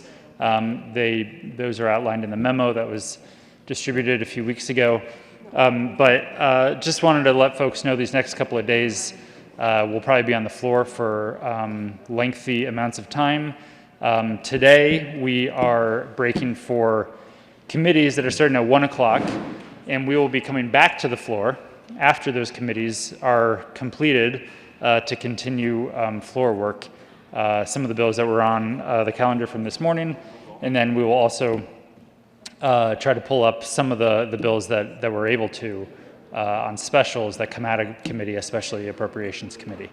Just want to make sure everybody knows that we will be doing committee and then coming back to the floor. We will do a call of the Senate, but for now, Madam President, I move that the Senate recess until 2 p.m. You've heard the motion, and all those in favor say aye. Aye. Those opposed, no.